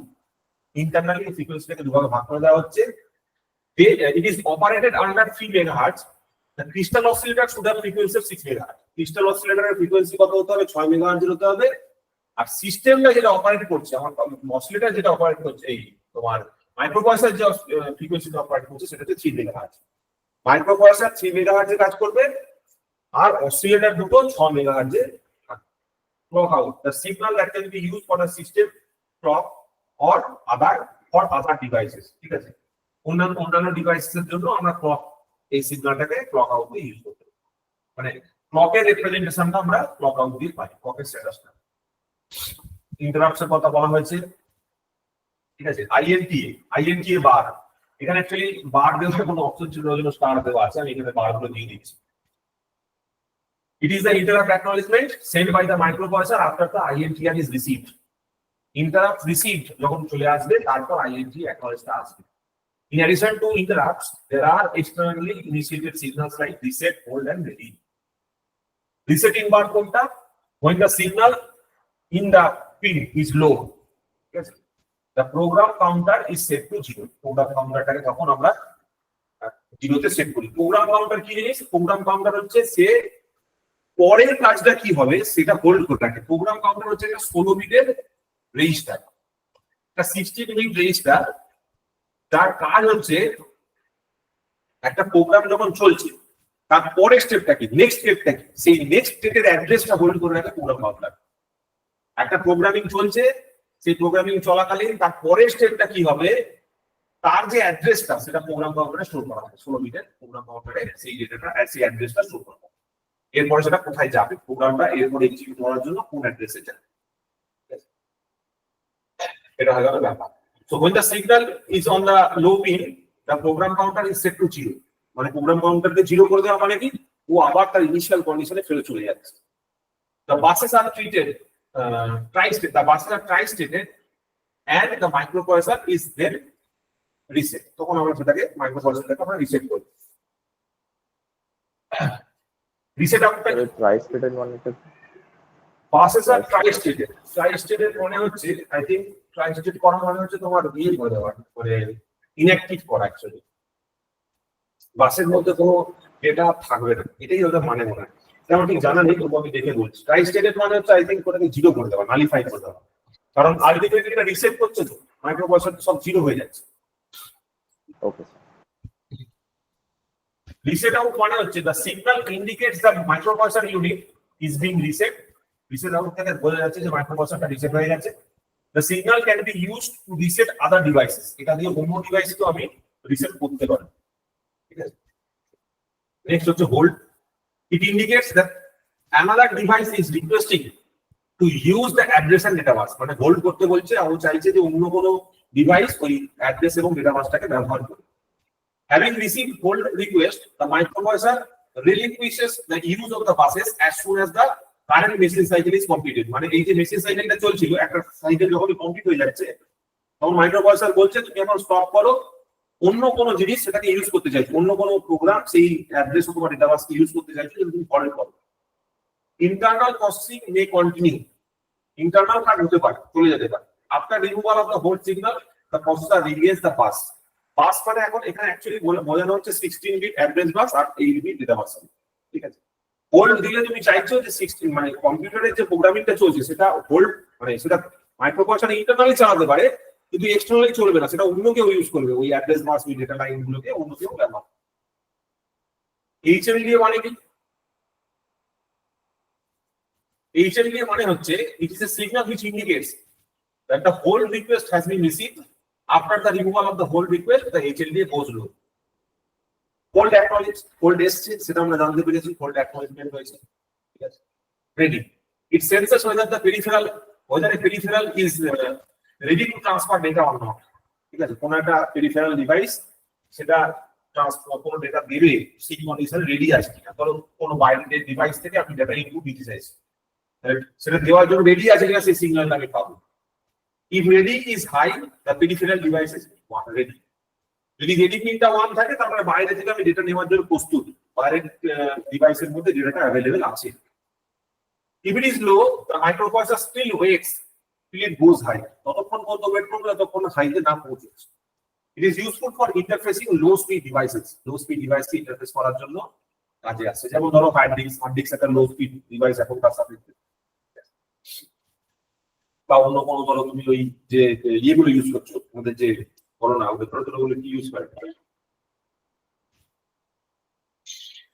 আর এটাকে কি বলে ওই মাইক্রো ইউএসবি সাইজে যেগুলো আমরা ডেটা ট্রান্সফারের জন্য ইউজ করি, ওই যে sir USB drive, flash drive, USB ছোট ছোট ইউএসবি গুলো যেগুলো ইউজ করি, ঠিক আছে, ছোট ছোট মেমোরি স্টোরেজ কি একটা বলে ওটাকে, যাই হোক পেন ড্রাইভ বললি না, পেন ড্রাইভ খুব স্লো হয়, কিছু কিছু পেন ড্রাইভ থেকে খুব স্লো, ঠিক আছে, কারণ ওখানে যে স্টোরেজটা আছে সেটা তো পুরোনো জেনারেশনের স্টোরেজ হতেই পারে। সিরিয়াল আইও পোর্টস হচ্ছে বলছে যে এসআইডি হচ্ছে SID is the data line for serial input data. ইনপুটটা যদি সিরিয়ালি হয় তার জন্য সিরিয়াল ইনপুট ডেটা আছে, আর এসওডি মানে হচ্ছে সিরিয়াল আউটপুট ডেটা আছে। এই অবধি আমরা আজকে পড়বো, ঠিক আছে, কারণ 2 ঘন্টা হয়ে গেছে। এরপরে Okay. সবার ফিউজ কেটে যাবে, আমার ফিউজ কেটে যাবে, তোমাদের ফিউজ কেটে যাবে। তো এই অবধি তোমাদের থাকবে আজকের okay class. Sir, thank you sir. এরপর থেকে এর পরের ক্লাসটাতে আমরা ইন্টারনাল আর্কিটেকচারটা করব, যেখানে আমাদের কোশ্চেন আসবে। ইন্টারনাল আর্কিটেকচারের কিছুই নয়, আমি জাস্ট একটা ছোট্ট উদাহরণ দিয়ে বলছি, ঠিক আছে? তুমি যদি দেখো, আমাদের আলু আরে আর সিইউ ছিল, এই যে আলু, ঠিক আছে, এই যে আরে, ঠিক আছে, আর সিইউ, এই আলু আরে আর সিইউ, ঠিক আছে, এই তিনটে জিনিস কিভাবে কমিউনিকেট করছে। আমরা এতক্ষণ যে পিন আউট ডায়াগ্রাম গুলো করলাম, সেই 40টা পিনকে এখানে অ্যাক্টিভেট করতে হবে। আর এই এএলইউ আরএ আর সিইউ কে কিভাবে কানেক্টেড হয়ে আছে সেইটা আমাদের বুঝতে হবে, ঠিক আছে? আর এইখানে আমি তোমাদের বললাম যে অ্যারিথমেটিক এবং লজিক্যাল অপারেশনের জন্য আমার দরকার অ্যাকুমুলেটর। এই অ্যাকুমুলেটর হচ্ছে সেই 8 বিট রেজিস্টার যার মধ্যে ফাইনাল রেজাল্ট আমরা স্টোর করে রাখি। তোমাদের আমি বললাম যে BCDEHL বলে 8টা তোমার রেজিস্টার রয়েছে, সেইগুলো ছাড়া দেখো আরো দুটো টেম্পোরারি রেজিস্টার আছে WNZ। ওইগুলো ছাড়াও দেখো রয়েছে স্ট্যাক পয়েন্টার, প্রোগ্রাম কাউন্টার আর ইনক্রিমেন্ট ডিক্রিমেন্ট অ্যাড্রেস ম্যাচ, ঠিক আছে? প্রোগ্রাম কাউন্টারটা বললাম, স্ট্যাক পয়েন্টারটা হচ্ছে কি কোনো মেমোরি লোকেশন ইন্ডিকেটর। তারপরে এইগুলো সম্বন্ধে আমরা পরে ডিটেইলস আরো পড়বো।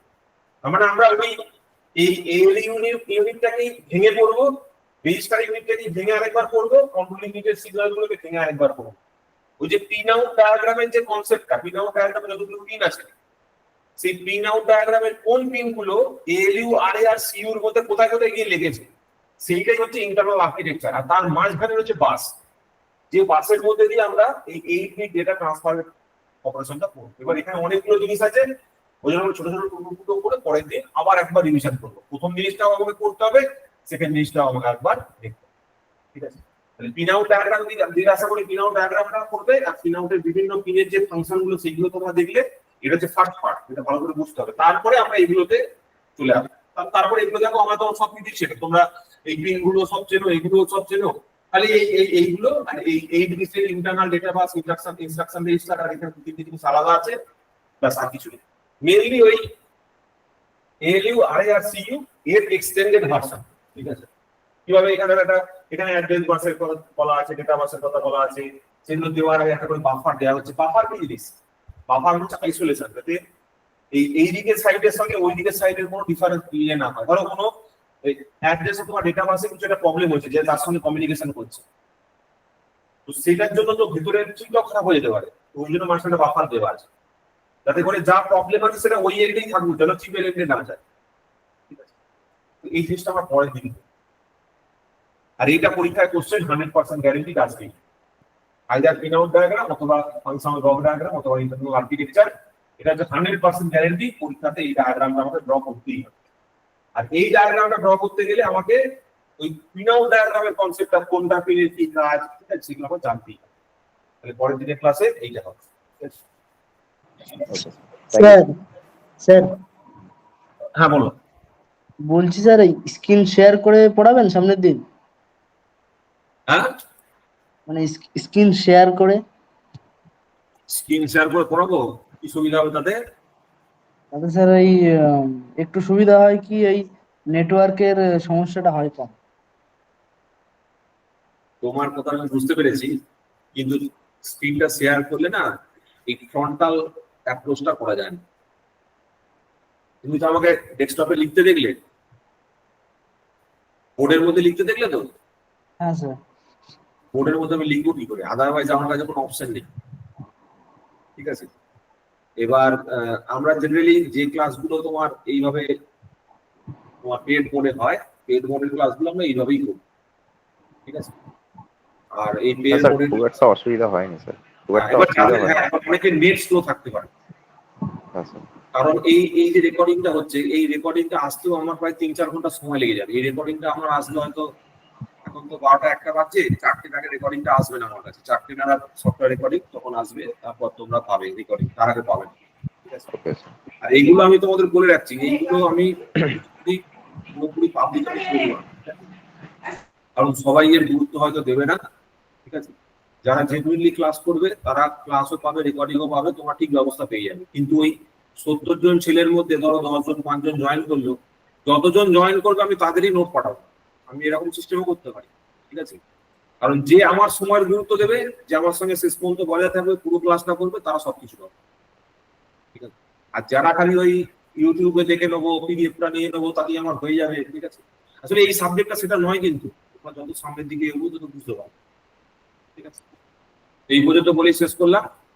তোমরা সবাই যারা পড়াশোনা করছো ভালো করে মাইক্রো পয়সা পড়ো, কারণ মাইক্রো পয়সার এই পোর্শন থেকে এবং এর পরের যে ক্লাসগুলো মাইক্রো পয়সার আমি নেবো, সেগুলো তোমার গভর্নমেন্ট জবের পয়েন্ট অফ ভিউ থেকে খুব গুরুত্বপূর্ণ। বা তোমাদের এইটুকু বললেই হবে, এই ইন্টারনাল আর্কিটেকচার গুলো বললেই। আচ্ছা স্যার, আমার একটা কোশ্চেন ছিল স্যার। হ্যাঁ বলো। হ্যাঁ স্যার, হ্যাঁ বলো। বলছি আপনি আপনি আপনি সবকটা সাবজেক্ট পড়াবেন তো স্যার? আপাতত তাই ইচ্ছা আছে, okay sir, thank you sir. আপাতত ইচ্ছা তাই আছে। ঠিক আছে। হ্যাঁ বলো। স্যার নোটটা কি গ্রুপে দেবেন স্যার? অবশ্যই দেবো তো, গ্রুপে অবশ্যই দেবো। না তোমরা পড়বে কি করে? ক্লাসের সময় স্যার শুধু বুঝেছি, নোট করিনি তো, ওই জন্য জিজ্ঞাসা করলাম। নোট করতে হবে না, তোমরা নোট দেখো, নোটে কিচ্ছু নেই, কিন্তু নোটে কিচ্ছু নেই, তোমরা নোট ফোট একদম লিখতে যাবে না। তোমরা যদি এই রেকর্ডিং এ প্রেজেন্ট থাকো, তোমাদের কাছে পিডিএফ গ্যারান্টিড যাবে, তার টেক কেয়ার আমি করবো। ওই জন্য তোমাদের বলেছি তোমরা ওই ফর্মটা ফিল আপ করবে, ঠিক আছে? ফর্মটা ফিল আপ করলে তাহলে আমি বুঝতে পারবো যে কোন ছেলেগুলো আছে। এই যে ধরো এখানে সুদীপ, শামীম, সায়ন, সন্দীপ, বিজয়, ঠিক আছে? এই 5টা ছেলে তো গ্যারেন্টিড পাবে। যারা ক্লাসে প্রেজেন্ট থাকবে তারা 100% গ্যারেন্টিড নোট পাবে, ঠিক আছে? কিন্তু এই ব্যাপারটা কি হয়ে যায়, সবাই ধরো ফ্রি বলে জয়েন করতে চায় না, কিন্তু আলটিমেটলি তোমরা শেখো, সেই জন্য আমি এটা করছি। ওই জন্য যারা পার্টিসিপেট করবে তাদের জন্য সবকিছু আছে। আর তোমাদেরকে আনলিস্টেড ফর্মে আমি ভিডিওটাও দিয়ে দেবো, তোমাদের পরে দেখতে পাবো। তাহলে আপাতত এই পর্যন্তই রাখলাম। ঠিক আছে স্যার, থ্যাংক ইউ।